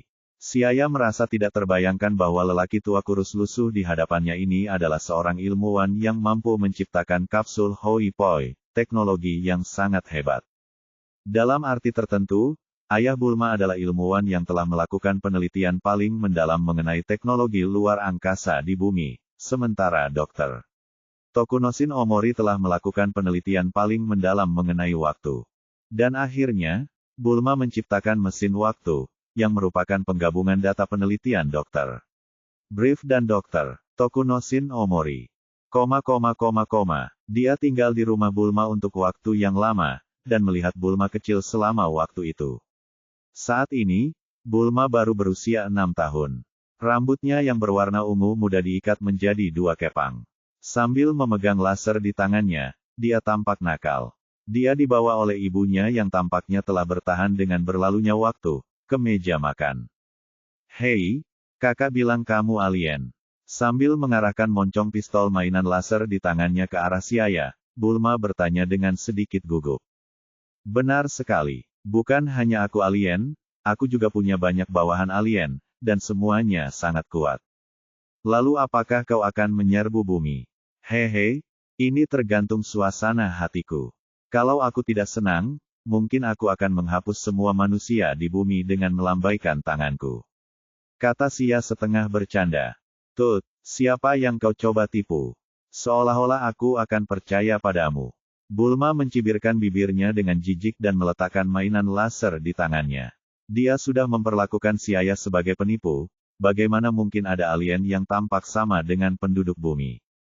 Baik Brief maupun istrinya tertawa terbahak-bahak, lalu si ayah membicarakan masalah orang-orang Veidaya. Melalui interaksi sebelumnya, dia sudah tahu bahwa Dr. Brief adalah orang yang sangat terus terang, jadi dia bermaksud untuk memfasilitasi kerja sama di antara mereka. Tidak tahu bagaimana teknologi manusia Veidaya dibandingkan dengan teknologi kapsul Hoi Poi milikku. Aku benar-benar ingin berinteraksi dengan mereka. Si ayah tertawa, sangat mudah. Tunggu sebentar, saya akan meminta teknisi untuk berbicara langsung dengan Anda. Benar, saya dengar Anda juga memiliki dokter Tokunosin Omori di sini. Sebaiknya undang dia juga. Si ayah memang memiliki motif tersembunyi. Ilmuwan paling terkenal di dunia adalah Dr. Brief, Dr. Tokunosin Omori, dan Dr. Gero, salah satu menemukan teknologi luar angkasa kapsul Hoi Poi, dan yang lainnya meneliti mesin waktu yang dapat menghentikan waktu selama 50 detik. Dan yang terakhir mampu menciptakan teknologi android yang dapat menghancurkan langit dan memusnahkan bumi. Ketiga talenta ini sangat ingin si ayah libatkan, tetapi dia tahu bahwa Brief dan Dr. Tokunosin Omori bukanlah orang-orang yang tergoda oleh ketenaran dan kekayaan. Sedangkan untuk Dr. Gero, dia masih tidak tahu di sudut mana dia saat ini berada. Karena tidak ada harapan untuk menaklukkan mereka, si ayah tentu ingin mempertahankan hubungan kerja sama yang baik dengan mereka. "Haha, aku punya nomor telepon Dr. Tokunosin Omori. Bagaimana kalau aku meneleponnya untuk datang?" Dr. Brief sudah menaruh hatinya pada teknologi baru asing itu, dan segera mengangkat telepon untuk menelepon. Di sebuah pulau di seberang bumi, Dr. Tokunosin Omori segera bergegas berangkat ke kota barat setelah menerima telepon dari Dr. Brief. Si ayah tersenyum melihat semua yang terjadi. Dia menantikan percikan apa yang akan muncul saat orang-orang Veidaya dan Dr. Brief bertemu satu sama lain, lalu dia pergi menggunakan transmisi instan dan membawa beberapa ilmuwan Veidaya. Hari-hari berikutnya adalah pertukaran pendapat antar ilmuwan. Si ayah tentu saja tidak bisa ikut serta. Namun, melihat mereka berdiskusi dengan sengit, pasti akan ada hasil. Sayangnya, bumi terlalu jauh dari planet Hongshan, jika tidak, hubungan antara kedua belah pihak akan jauh lebih dekat.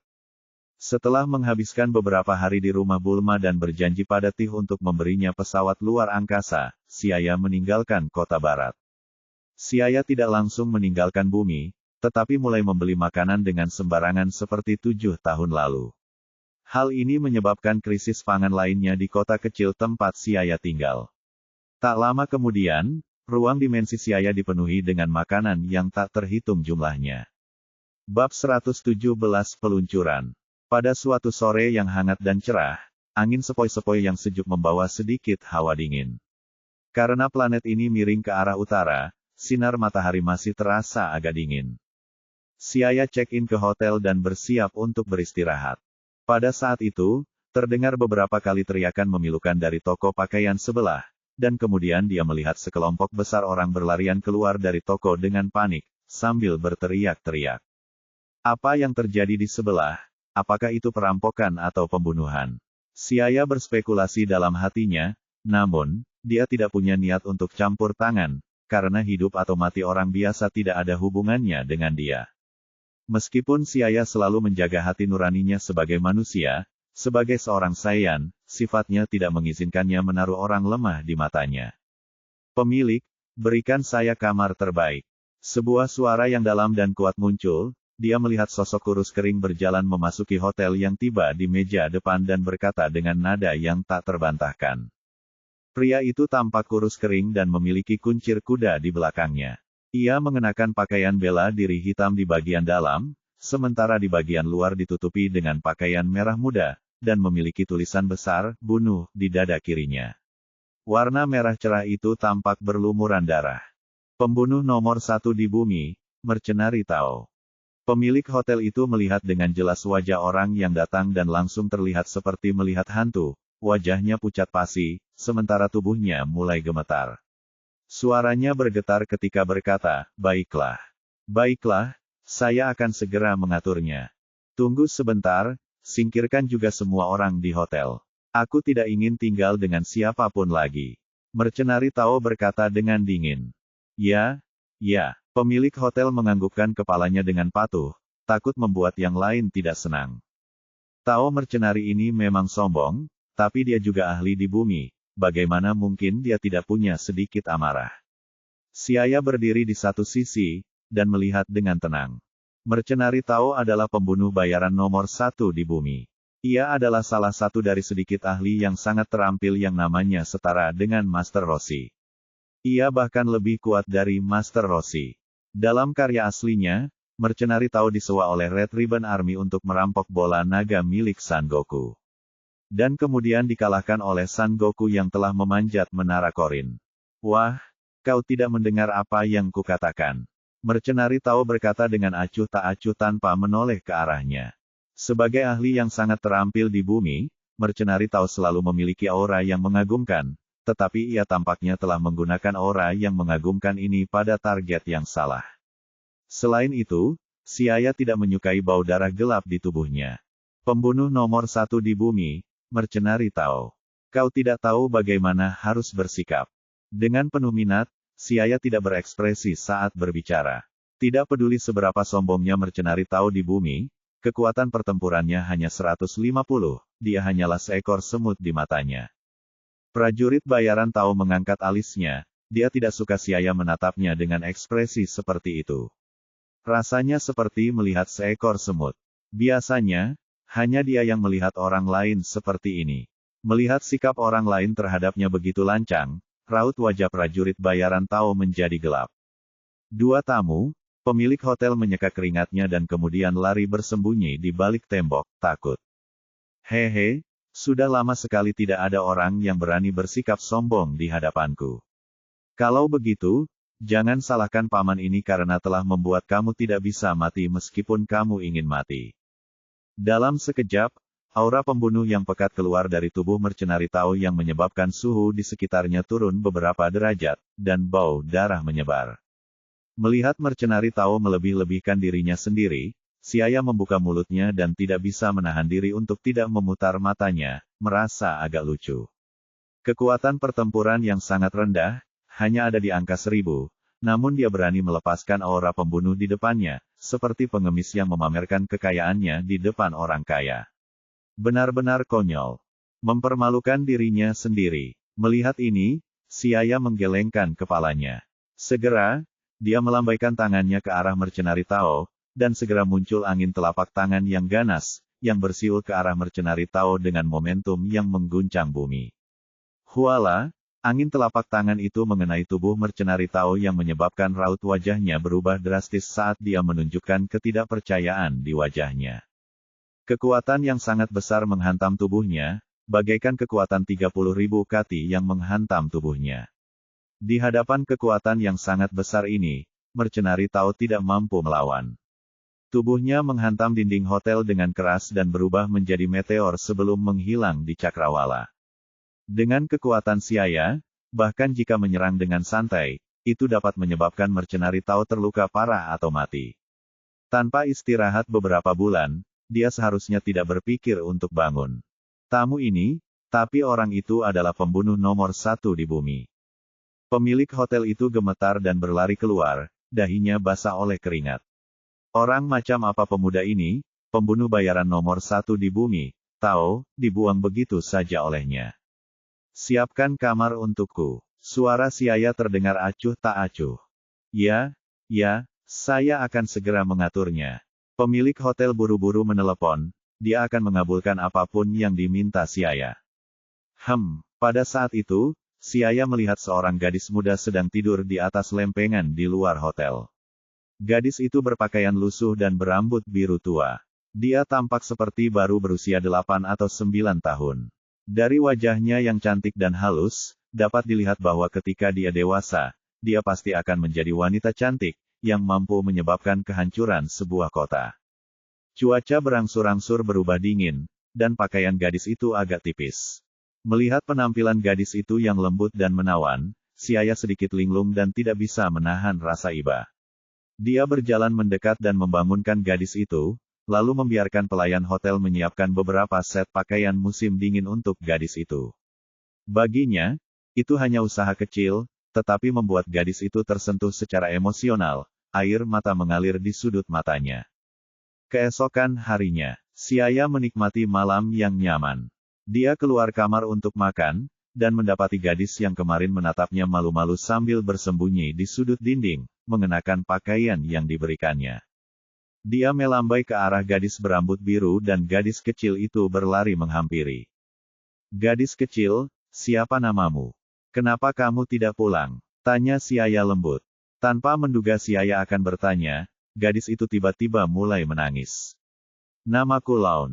Keluargaku dibunuh oleh perampok. Aku tidak berani tinggal di desa pegunungan sendirian, jadi aku berkeliaran di luar. Aku sudah tidak punya rumah. Meluncurkan. Setelah mendengar nama gadis itu, Siaya tercengang, lalu dengan saksama mengamati wajah gadis itu yang lembut dan rambut ikal biru tua yang indah. Dia tampak berusia 8 atau 9 tahun dan waktunya juga cocok.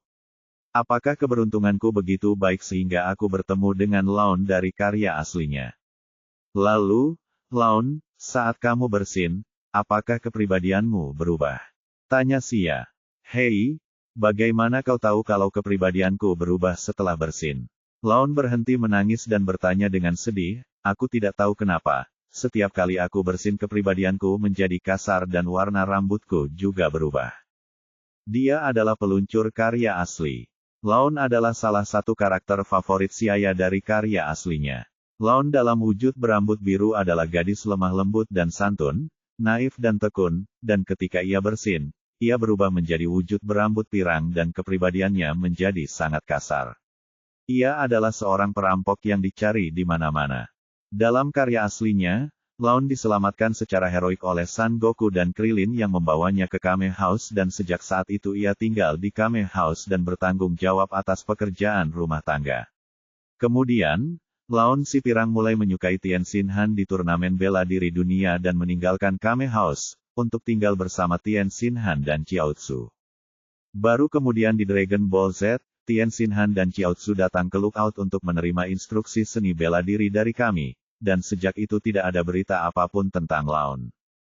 Baru setelah kedatangan Majin Buu, Laun muncul lagi saat Son Goku sedang mengumpulkan energi dari penduduk bumi. Hanya saja dalam adegan itu, Laun sudah sangat tua, dan bekerja di perusahaan kurir, dia tidak pernah menikah seumur hidupnya. Gadis yang memiliki kepribadian unik dan bisa bertarung seperti itu akhirnya ditinggalkan oleh penulis. Siaya merasa agak aneh dan malang. Bab 118 Pengaturan. Di kehidupan sebelumnya, Siaya sering merasa menyesal setiap kali melihat nasib Laun di akhir cerita dalam karya aslinya. Ia selalu merasa seolah-olah ada karakter penting yang diabaikan. Hal ini mungkin karena kesan pertama adalah yang paling kuat. Bagaimanapun, Laun adalah karakter penting di tahap awal karya aslinya, dan seperti Yamcha, ia adalah karakter pendukung utama dalam memajukan kemajuan cerita. Tentu saja, perannya dalam cerita tidak sepenting Krillin dan Yamcha, terutama setelah Dragon Ball berkembang menjadi alur cerita King Piccolo, dan kartun anak-anak yang lucu yang digambarkan di awal telah berubah menjadi muda, bersemangat, dan tak terkendali. Kemudian bahkan karakter seperti Yamcha telah lenyap dari dunia, dan tidak lagi menjadi karakter utama dalam kelompok karakter pendukung. Belum lagi Laon, karakter yang membuat alur cerita menjadi seru. Bagaimanapun, karena dia sudah bertemu dengannya, Siaya tentu tidak akan mengizinkan Laon bekerja di perusahaan kurir seperti yang dia lakukan di pekerjaan aslinya. Itu akan benar-benar membuang-buang bakat. Entah itu karena obsesi masa kecilnya, atau dia tidak bisa mentolerir gadis kecil biasa ini untuk terus berkeliaran, dia merasa bahwa dia harus mengulurkan tangan dan membantu. Memikirkan hal ini, Siaya membuat keputusan dalam hatinya. Dia berjongkok dan berkata dengan nada lembut, "Luncurkan, tidak aman bagimu, seorang gadis kecil, untuk berkeliaran di luar, bagaimana kalau kamu ikut aku?" Dia benar-benar membutuhkan seorang gadis yang lembut, santun, murni, dan pekerja keras di sisinya yang dapat membantunya mengurus pekerjaan rumah tangga. Dia berharap di antara para Saiyan, Siling atau Miers dapat melakukannya, tetapi Siaya merasa itu tidak mungkin, dan Laon sekarang bisa menjadi kandidat yang cocok. "Tuan, apakah Anda bersedia memberi saya tempat berteduh?" Mata Laon memerah saat wajahnya yang menyedihkan menatapnya. Siaya tersenyum. Dia tidak menyangka bahwa Laon adalah gadis kecil yang cengeng di masa kecilnya. Tidak heran dia kemudian tumbuh menjadi gadis yang lembut, tetapi bukankah dia khawatir bahwa aku adalah seorang pedagang manusia dan akan menjualnya? Kalau begitu, keberadaan Laon si pirang juga masuk akal. Karena, dalam arti tertentu, itu juga merupakan bentuk perlindungan lain terhadap kepribadiannya. "Baiklah, kalau kau suka, kau bisa ikut denganku mulai sekarang." Siaya mengangguk tanda mengiyakan, lalu menepuk kepala Laon sambil tersenyum, membiarkannya tenang secara bertahap. Mata Laon yang cerah menatap Siaya, lalu mengangguk dengan tenang. "Bagus, tunggu sebentar, kita akan melakukan beberapa persiapan, lalu aku akan membawamu ke suatu tempat." Siaya tersenyum, lalu membawa Laon ke toko pakaian di sebelah, bersiap untuk membelikannya beberapa set pakaian. Meskipun Mercenari Tao telah menghancurkan tempat ini kemarin, masih banyak barang dagangan yang tersisa di sana. Melihat deretan kostum yang mempesona dan indah, mata Laon bersinar. Dia mengambil pita merah dan mengikatkannya ke rambut Laon, mengikatnya menjadi simpul. Kemudian, Siaya mundur 2 langkah dan menatapnya dengan saksama. "Hei, memang, beginilah seharusnya Laon terlihat." "Siaya, tidak perlu membeli sebanyak itu. Aku tidak akan bisa memakai semuanya." Melihat Siaya memasukkan berbagai jenis pakaian dari toko pakaian ke dalam tas, hingga seluruh toko pakaian itu kosong. Laon kebingungan saat dia berdiri di sana, berteriak.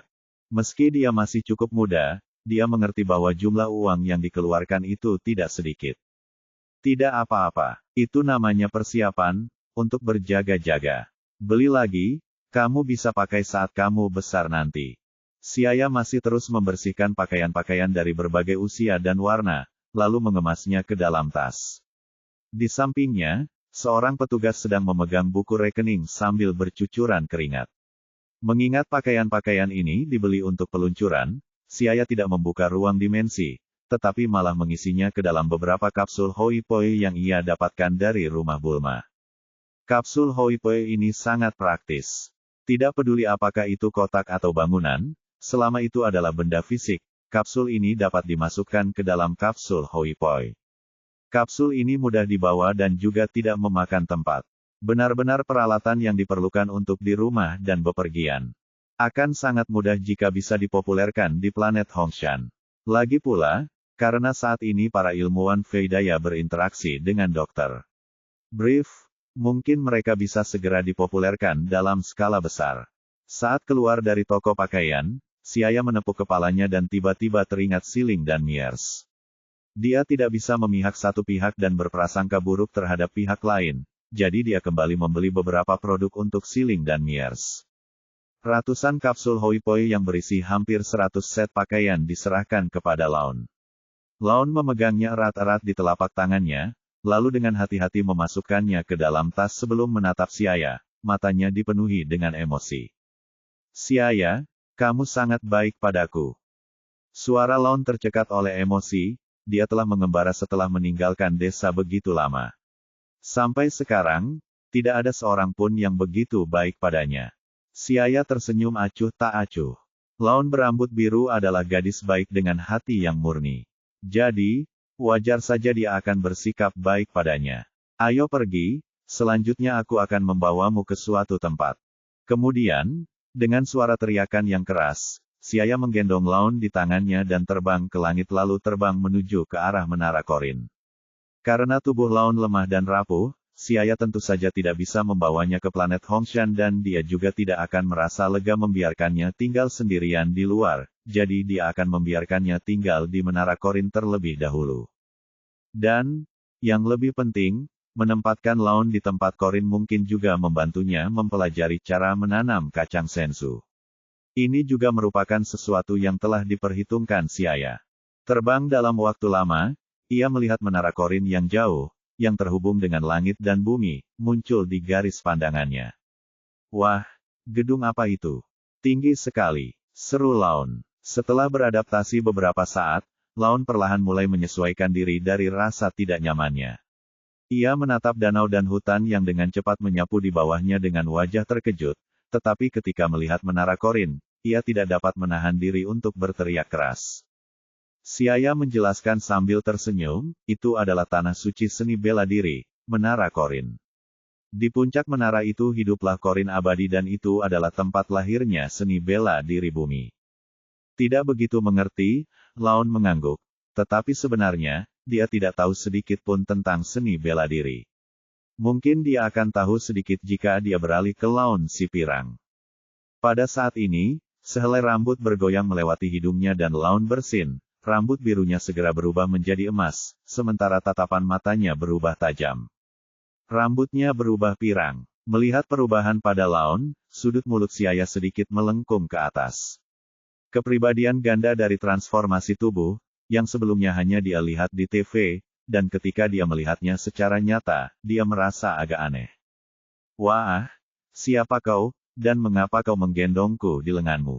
Masih tidak melepaskanku. Si pirang yang ada di lengannya terus meronta. Gendongan putri ini membuatnya merasa aneh. Apakah kamu benar-benar ingin aku melepaskannya? Kamu tidak akan menyesalinya. Suara Siaya yang bertanya baru saja terdengar dan Blondel Laon tanpa sadar merasakan sesuatu yang salah. Bahkan tanpa menunggunya untuk menjawab, dia merasakan tangannya terlepas. Wah! Berteriak ketakutan, Blondel Laon jatuh dalam parabola sempurna. Pemandangan pegunungan dan hutan terus-menerus melewati matanya, perasaan takut menyembur keluar dari hatinya, dan kulitnya menjadi pucat pasi. Bagaimana? Aku sudah bilang kalau aku melepaskanmu, kau akan menyesal. Suara Siaya terdengar di samping telinganya, dan saat dia hendak menabrak pohon besar di bawahnya, Blond Laon merasa tubuhnya sekali lagi dipeluk seseorang. Siapa kau sebenarnya? Kemana kau akan membawaku? Suara si pirang Laon agak bergetar, nadanya tidak sesombong sebelumnya. Tidakkah kau ingin aku melepaskanmu? Siapa yang ingin kau lepaskan? Teriak Blondel Laon, dan tangannya semakin erat. Jika dia jatuh dari tempat setinggi itu, dia pasti akan mati mengenaskan. Blondel Laon tidak bisa menahan diri untuk menggerutu. Siapa orang ini? Dia pasti seorang pedagang manusia. Hahaha, pegang erat-erat. Siaya tertawa. Saat dia mendekati Menara Korin, lintasan penerbangan berubah menjadi 90 derajat dan dia terbang ke atas, sejajar dengan Menara Korin. Aduh! Teriakan tragis terdengar, menghadapi angin dingin yang menusuk, kapal peluncur pirang ketakutan setengah mati. Berhadapan dengan kapal peluncur pirang yang pemarah, hanya cara yang lebih keras yang dapat digunakan. Siaya segera muncul di Menara Korin sambil menggendong Laon di tangannya.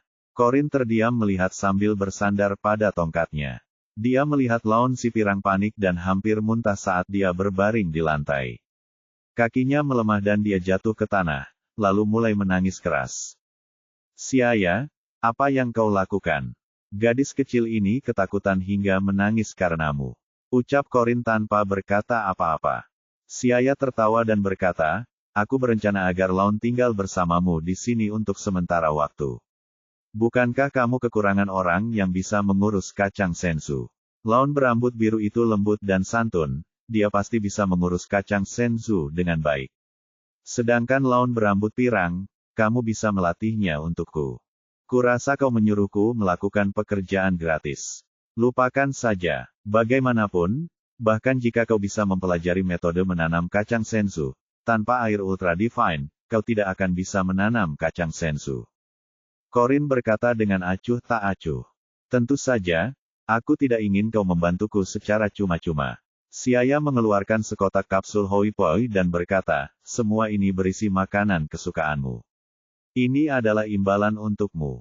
Jadi, kau sudah merencanakannya sejak lama. Corin menjilat telapak tangannya dan segera menerima kapsul hoi poi di tangannya. Tapi mengingat kita adalah teman lama, aku bisa menyetujui permintaanmu yang sederhana ini.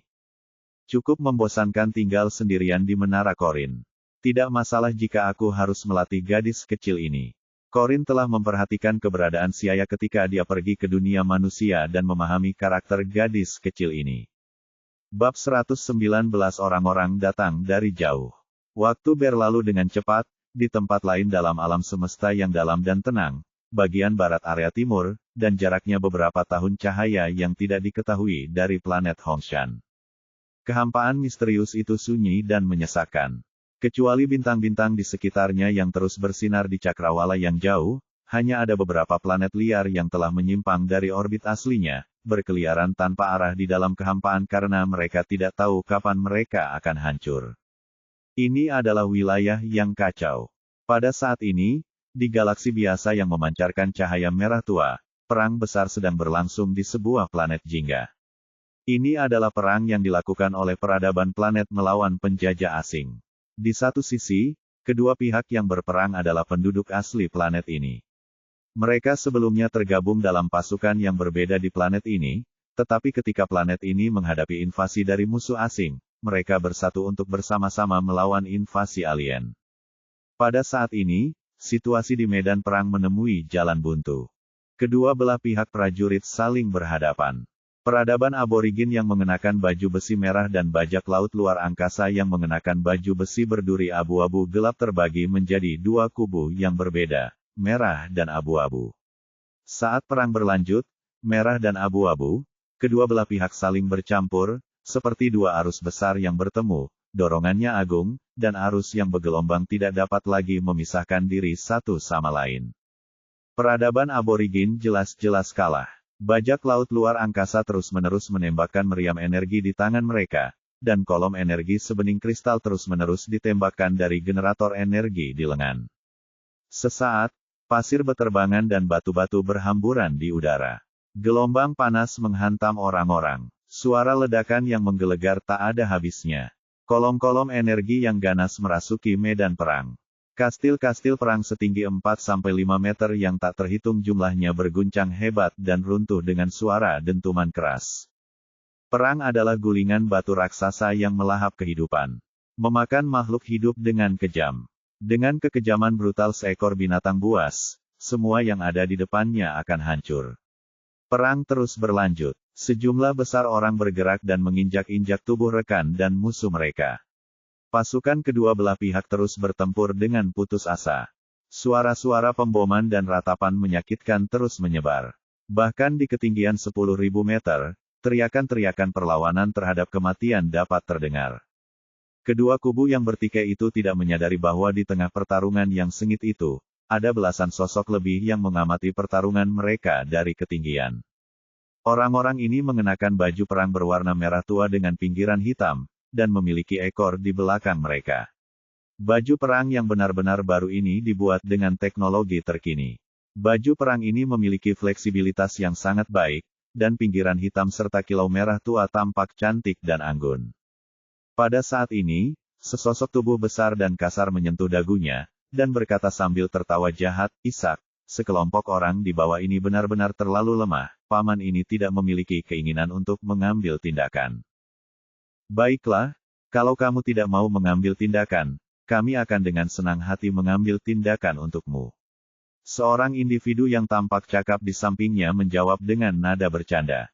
Jangan, jangan. Aku hanya bercanda. Akhirnya aku mendapat misi yang sangat sulit. Jika aku tidak bisa bertindak, tulang-tulangku akan berkarat. Orang besar dan kasar itu berulang kali melambaikan tangannya dan berkata dengan nada mengejek. Beberapa dari mereka akhirnya menerima misi dengan susah payah untuk bertarung di luar. Bagaimana dia bisa memberikan kesempatan kepada yang lain? Tapi serius deh, kekuatan pertempuran kita dalam 2 tahun terakhir ini meningkat pesat banget. Dulu aku cuma prajurit tingkat rendah. Sekarang, kekuatan pertempuranku lebih dari 5.000. Hei, sekarang prajurit tingkat tinggi planet Vegeta nggak akan berani meremehkanku. Seorang Saiyan berkata dengan emosi. Bagaimana era planet Vegeta dapat dibandingkan dengan era planet Hongshan kita? Tahukah kamu bahwa prajurit tingkat tinggi dengan lebih dari 10.000 kekuatan pertempuran di planet Hongshan sudah mencapai 200? Oh, tidak, mereka seharusnya disebut prajurit elit sekarang. Ya, meskipun kita hanya memiliki sedikit Saiyan di planet Hongshan, mereka semua adalah ahli. Kekuatan tempur tingkat tinggi telah jauh melampaui zaman planet Vegeta. Kudengar Tuan Adri dan Tuan Brook sudah menembus 50.000 kekuatan pertempuran. Mungkin planet Hongshan akan segera memiliki prajurit super baru. Kalau dipikir-pikir, kekuatan Saiyan kita sudah menjadi sangat kuat. Armor pertempuran prajurit biasa planet Hongshan berwarna hitam kemerahan, dan hanya segelintir pemimpin seperti Siaya dan lainnya yang memiliki armor pertempuran berwarna putih keperakan. Armor pertempuran berwarna putih keperakan merupakan simbol dari prajurit super. Katakanlah, ketika jumlah bangsa Saiyan di planet Hongshan bertambah di masa depan, haruskah kita memanggil Tuan Siaya dengan sebutan Raja Hongshan? Kata bangsa Saiyan yang besar dan kasar itu sambil bercanda. Raja Hongshan adalah nama yang sangat vulgar. Menurutku, nama itu seharusnya adalah Raja Siaya. Seorang Saiyan langsung membantah. Bukankah pemimpin planet Vegeta sebelumnya disebut Raja Vegeta? Jadi, sekarang di planet Hongshan, dia seharusnya disebut Raja Hongshan. Hehe, bagaimana Raja Vegeta bisa dibandingkan dengan Tuan Siaya? Pada saat ini, seorang Saiyan yang lebih tua tidak dapat melanjutkan menonton dan berkata, sebenarnya, Raja Vegeta masih sangat berdedikasi pada Saiyan, tetapi pada saat itu, kekuatan Saiyan terlalu lemah. Jadi itu dihancurkan oleh Frieza. Ketika hal ini disebutkan, semua orang Saiyan terdiam. Untungnya, mereka dapat pindah ke planet Hongshan. Berkat bantuan Tuan Siaya, ketika kekuatan Saiyan cukup untuk melawan pasukan Frieza, mereka pasti akan melancarkan serangan balik. Baiklah, apa yang kau lakukan dengan pikiran seperti itu? Pertama, selesaikan misi yang ada, misi saat ini sangat dibutuhkan. Karena kita sudah menerimanya, kita harus menyelesaikannya dengan benar. Kalau tidak, kita tidak akan punya kesempatan lain kali. Salah satu Saiyan berbicara tentang situasi saat ini, untuk memastikan bahwa mereka tetap dapat menerima misi lain kali, mereka tidak boleh ceroboh sedikit pun. Di bawah, orang-orang Daulber sedang diserang oleh bajak laut luar angkasa. Misi kita adalah membantu mereka mengalahkan musuh-musuh mereka. Akan lebih baik jika kita bisa memusnahkan para bajak laut luar angkasa. Dan itu juga dijelaskan secara khusus dalam misi untuk meminimalkan kerusakan sebanyak mungkin dan mengurangi kematian orang-orang di planet ini. Karena tampaknya itu terkait dengan jasa dan kebajikan. Pokoknya, itu saja. Semua orang harus memperhatikan. Lagi pula, Saiyan adalah ras pejuang dan ketika mereka mengambil tindakan, itu pasti akan menyebabkan banyak korban. Oleh karena itu, Siaya tidak memaksakan mereka dalam misi untuk tidak menghancurkan dalam skala besar, itu akan baik-baik saja selama mereka tidak berlebihan. Puluhan orang Saiyan bersiap untuk bertarung, tetapi bajak laut luar angkasa di bawah tidak bisa dianggap sekuat itu, jadi pertarungan itu pasti tidak akan seru. Lagi pula, nyamuk pun punya daging, sekecil apapun, jadi mereka enggan melepaskan kesempatan bertarung ini. Pada saat yang sama, di sisi lain wilayah timur, sebuah pesawat ruang angkasa mewah telah berangkat dari pusat galaksi Bima Sakti, terbang menuju wilayah timur. Tujuannya adalah planet Hongshan. Bos Dudunjia, Kita sekarang hanya berjarak 9 hari dari Saiyan planet Hongshan.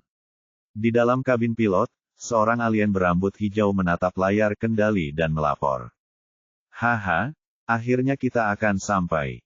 Kita sudah terbang selama lebih dari setengah tahun, hanya untuk melihat para Saiyan biadab yang masih tersisa. Pemimpin regu pertahanan beranggotakan 5 orang, Dudunjia berbicara dengan suara seperti gong. Demi memberi pelajaran pada Saiyan yang telah masuk tanpa izin ke markas patroli galaksi, Dudunjia terbang jauh dari pusat galaksi Bima Sakti.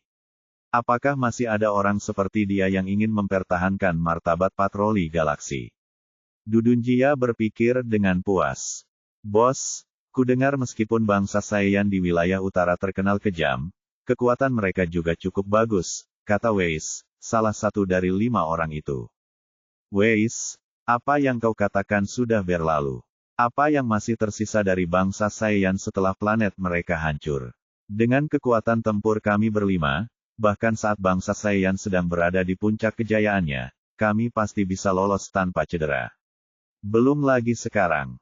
Anggota lain mengejek Jack. Para anggota korps penjaga Dudunjia memiliki lebih dari 10.000 kekuatan pertempuran, jadi wajar saja mereka penuh percaya diri. Hahaha, Jack benar. Para Saiyan kecil ini sama sekali tidak menakutkan. Kita bisa mengalahkan mereka hanya dengan satu jentikan tangan. Namun, sangat disayangkan bahwa mereka sekarang bekerja sama dengan patroli galaksi, jadi kita harus sedikit bersikap sopan. Dudunjia tertawa terbahak-bahak. Setelah 9 hari, pemandangan biru yang tenang muncul di hadapan mereka. Sebuah planet hitam kemerahan dan planet biru es berputar mengelilingi satu sama lain, bergerak diam-diam dalam orbit yang sempit, seperti 2 mutiara yang berkilauan yang memancarkan cahaya berkilauan. Bab 120 Apakah ada yang menyerang planet Hongshan? Sejak bangsa Saiyan mulai menjalankan misi di luar planet Hongshan, kehadiran mereka mulai terlihat di beberapa wilayah bintang terdekat. Untuk sementara waktu, hal ini menyebabkan kepanikan di antara ras-ras kecil dan lemah di sekitar mereka karena mereka telah mendengar reputasi buruk bangsa Saiyan, dan takut bahwa bangsa Saiyan akan menyerang. Selama beberapa saat, mereka menunggu sambil gemetar ketakutan, tetapi invasi yang diharapkan tidak terjadi. Mereka menyadari bahwa bangsa Saiyan di planet Hongshan berbeda dari rumor yang beredar, sehingga mereka merasa lega. Dan beberapa ras pemberani bahkan mencoba menghubungi bangsa Saiyan. Hubungan kerja yang serupa dengan situasi perlindungan pun terjalin. Dalam hal ini, planet Hongshan pun dengan senang hati menerimanya dan lingkup pengaruhnya pun mulai meluas. Lagi pula, jumlah bangsa Saiyan di planet Hongshan saat ini masih sedikit. Jadi, tidak banyak ras yang bekerja sama dengan bangsa Saiyan. Hanya saja, sejak saat itu, reputasi bangsa Saiyan di beberapa wilayah bintang terdekat di area timur planet Hongshan mulai menyebar. Deretan gunung yang tak berujung menjulang lurus ke langit, dan puncak-puncak yang tertutup salju terhubung dengan awan dan kabut, pemandangannya dalam dan tenang. Tiba-tiba, suara ledakan yang memekakkan telinga menyebar ke seluruh langit sebelum bayangan turun. Sebuah pesawat ruang angkasa perlahan turun setelah melewati awan. Suara gemuruh itu tiba-tiba memecah keheningan. Gugugu, di tengah rimbunnya hutan pegunungan, kawanan burung yang besar itu pun terkejut. Sebuah pesawat ruang angkasa mewah berwarna emas gelap yang menyerupai binatang buas yang muncul dari zaman purba langsung menghantam pegunungan. Dengan getaran yang dahsyat, tanah tiba-tiba amblas seperti lumpur lunak, dan pepohonan langsung membungkuk dan patah. Setelah pesawat ruang angkasa berhenti dan stabil, 5 sosok yang kuat dan berotot muncul dari pintu kabin. Udara planet Hongshan ini cukup bagus. Sulit untuk dipahami bagaimana bangsa Saiyan itu belum menghancurkan lingkungan planet ini. Kapten Dudunjia menghirup udara planet Hongshan dan mendesah penuh emosi. Di matanya, bangsa Saiyan adalah ras yang kasar dan tidak beradab. Planet-planet yang mereka datangi untuk ekspedisi, salah satunya tidak dipenuhi dengan kehancuran setelah perang dan lingkungannya tidak terlalu rusak. Namun, planet Hongshan ini masih mempertahankan pemandangan aslinya, membuatnya agak terkejut. Hahaha, lagi pula, bangsa Saiyan harus bergantung pada planet ini untuk bertahan hidup, jadi mereka mungkin akan menghadapi beberapa batasan. Jawab rekan setimnya, Jack. Dudunjia mengangguk dan kembali melihat pemandangan di sekitarnya. Tut, bukan planet yang buruk. Sayang sekali planet itu dihuni oleh bangsa Saiyan. Pada saat ini, alien berambut hijau Seijin, yang bertugas mengendalikan peralatan pengintaian, mengoperasikan detektor di tangannya dan ketika data yang terdeteksi diterima, dia berkata, planet Hongshan, dengan diameter 6.768 km, memiliki gravitasi standar 12 kali lipat, dan wilayah lautannya mencakup sekitar 67%. Dan bagian dari 33% sisanya memiliki gletser kutub, sedangkan wilayah yang cocok untuk kehidupan adalah 21%. Ini merupakan parameter yang sangat standar untuk melipat gandakan keanekaragaman spesies, dan sebagian besar planet yang memiliki makhluk hidup dan rantai makanan yang melimpah berfluktuasi sekitar parameter ini. Gravitasi 12x. Dudunjia terkejut dan merasakan gravitasi di planet Hongshan melalui inderanya. Sebenarnya gravitasinya 12x, tapi itu tidak berarti apa-apa. Karena alien, seperti mereka, yang memiliki lebih dari 10.000 kekuatan tempur, biasanya tinggal di planet dengan gravitasi yang jauh lebih tinggi. Gravitasi planet Hongshan sama sekali tidak mengejutkan mereka. Hei, Seijin, cepat periksa situasi para Saiyan. Tanganku mulai gatal. Di sampingnya, Jack tertawa dan berbicara. Ya, selidiki situasi Saiyan. Meskipun mereka sekarang menjalin hubungan kerja sama dengan patroli galaksi, kita harus memberitahu mereka tentang kekuatan patroli galaksi dan jangan biarkan mereka bersikap terlalu sombong. Anggota lain yang bernama Afude berteriak. Dia adalah yang paling kecanduan perang di antara pasukan pertahanan Dudunjia. Alien berambut hijau Seijin menganggukkan kepalanya dan menyesuaikan detektor tipe jam tangan. Dengan suara elektronik, bip, bip, serangkaian data Saiyan muncul di layar tampilan. Hanya saja angka-angkanya agak berantakan, terus melompat-lompat dan tampak menyilaukan, seolah-olah tidak masuk akal. Di antara mereka, puluhan angka bahkan lebih aneh, kadang naik, dan kadang turun. Tiba-tiba, beberapa angka itu mulai meroket, melampaui jangkauan detektor. Gemuruh, detektor mengeluarkan asap hitam karena operasinya melampaui jangkauan, dan terbakar. Apa yang terjadi? Bagaimana detektornya bisa terbakar? Dudunjia berteriak keras. Detektor ini adalah produk baru yang mereka terima dari Galactic Patrol Organization. Teknologinya sangat canggih, dan batas atasnya dapat mengukur kekuatan pertempuran sekitar 50.000. Tapi, bagaimana detektor canggih seperti itu bisa terbakar? Tidak jelas, mungkin alatnya tidak berfungsi. Bingung, Seijin menggelengkan kepalanya. Cih, barang berteknologi tinggi sungguh tidak bisa diandalkan.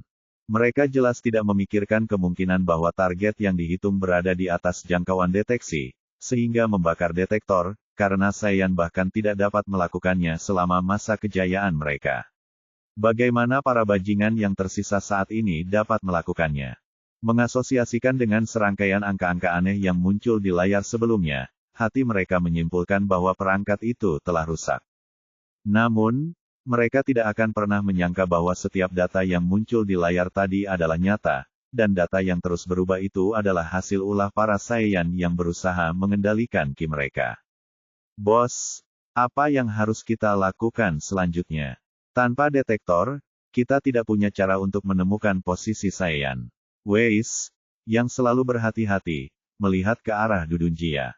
Ini memang sulit ditangani. Kalau aku tahu lebih awal, aku pasti akan membawa beberapa detektor lagi.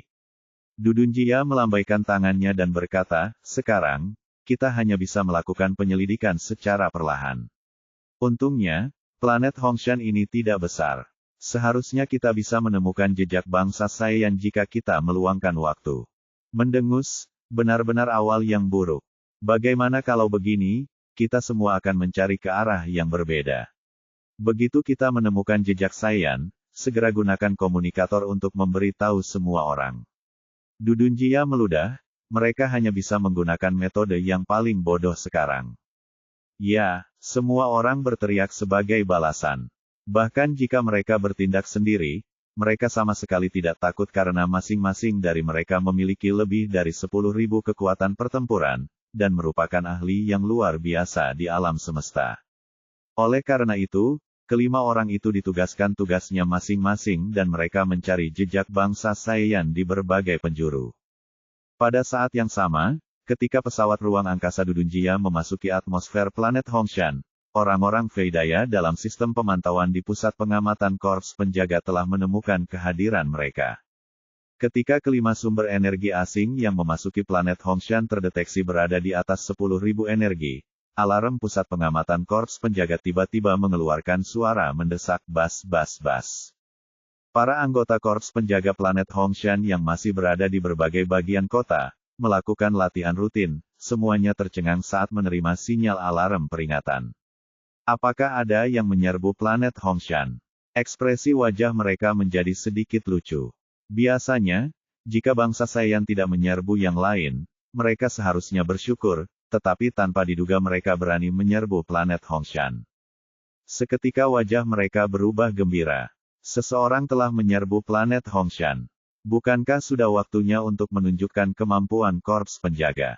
Jadi, para Saiyan yang tetap tinggal di planet Hongshan dan tidak berangkat menjalankan misi, merasa gembira saat mereka mulai meregangkan tulang dan otot mereka yang tegang dan dengan penuh semangat bergegas menuju pusat pengamatan Korps Penjaga.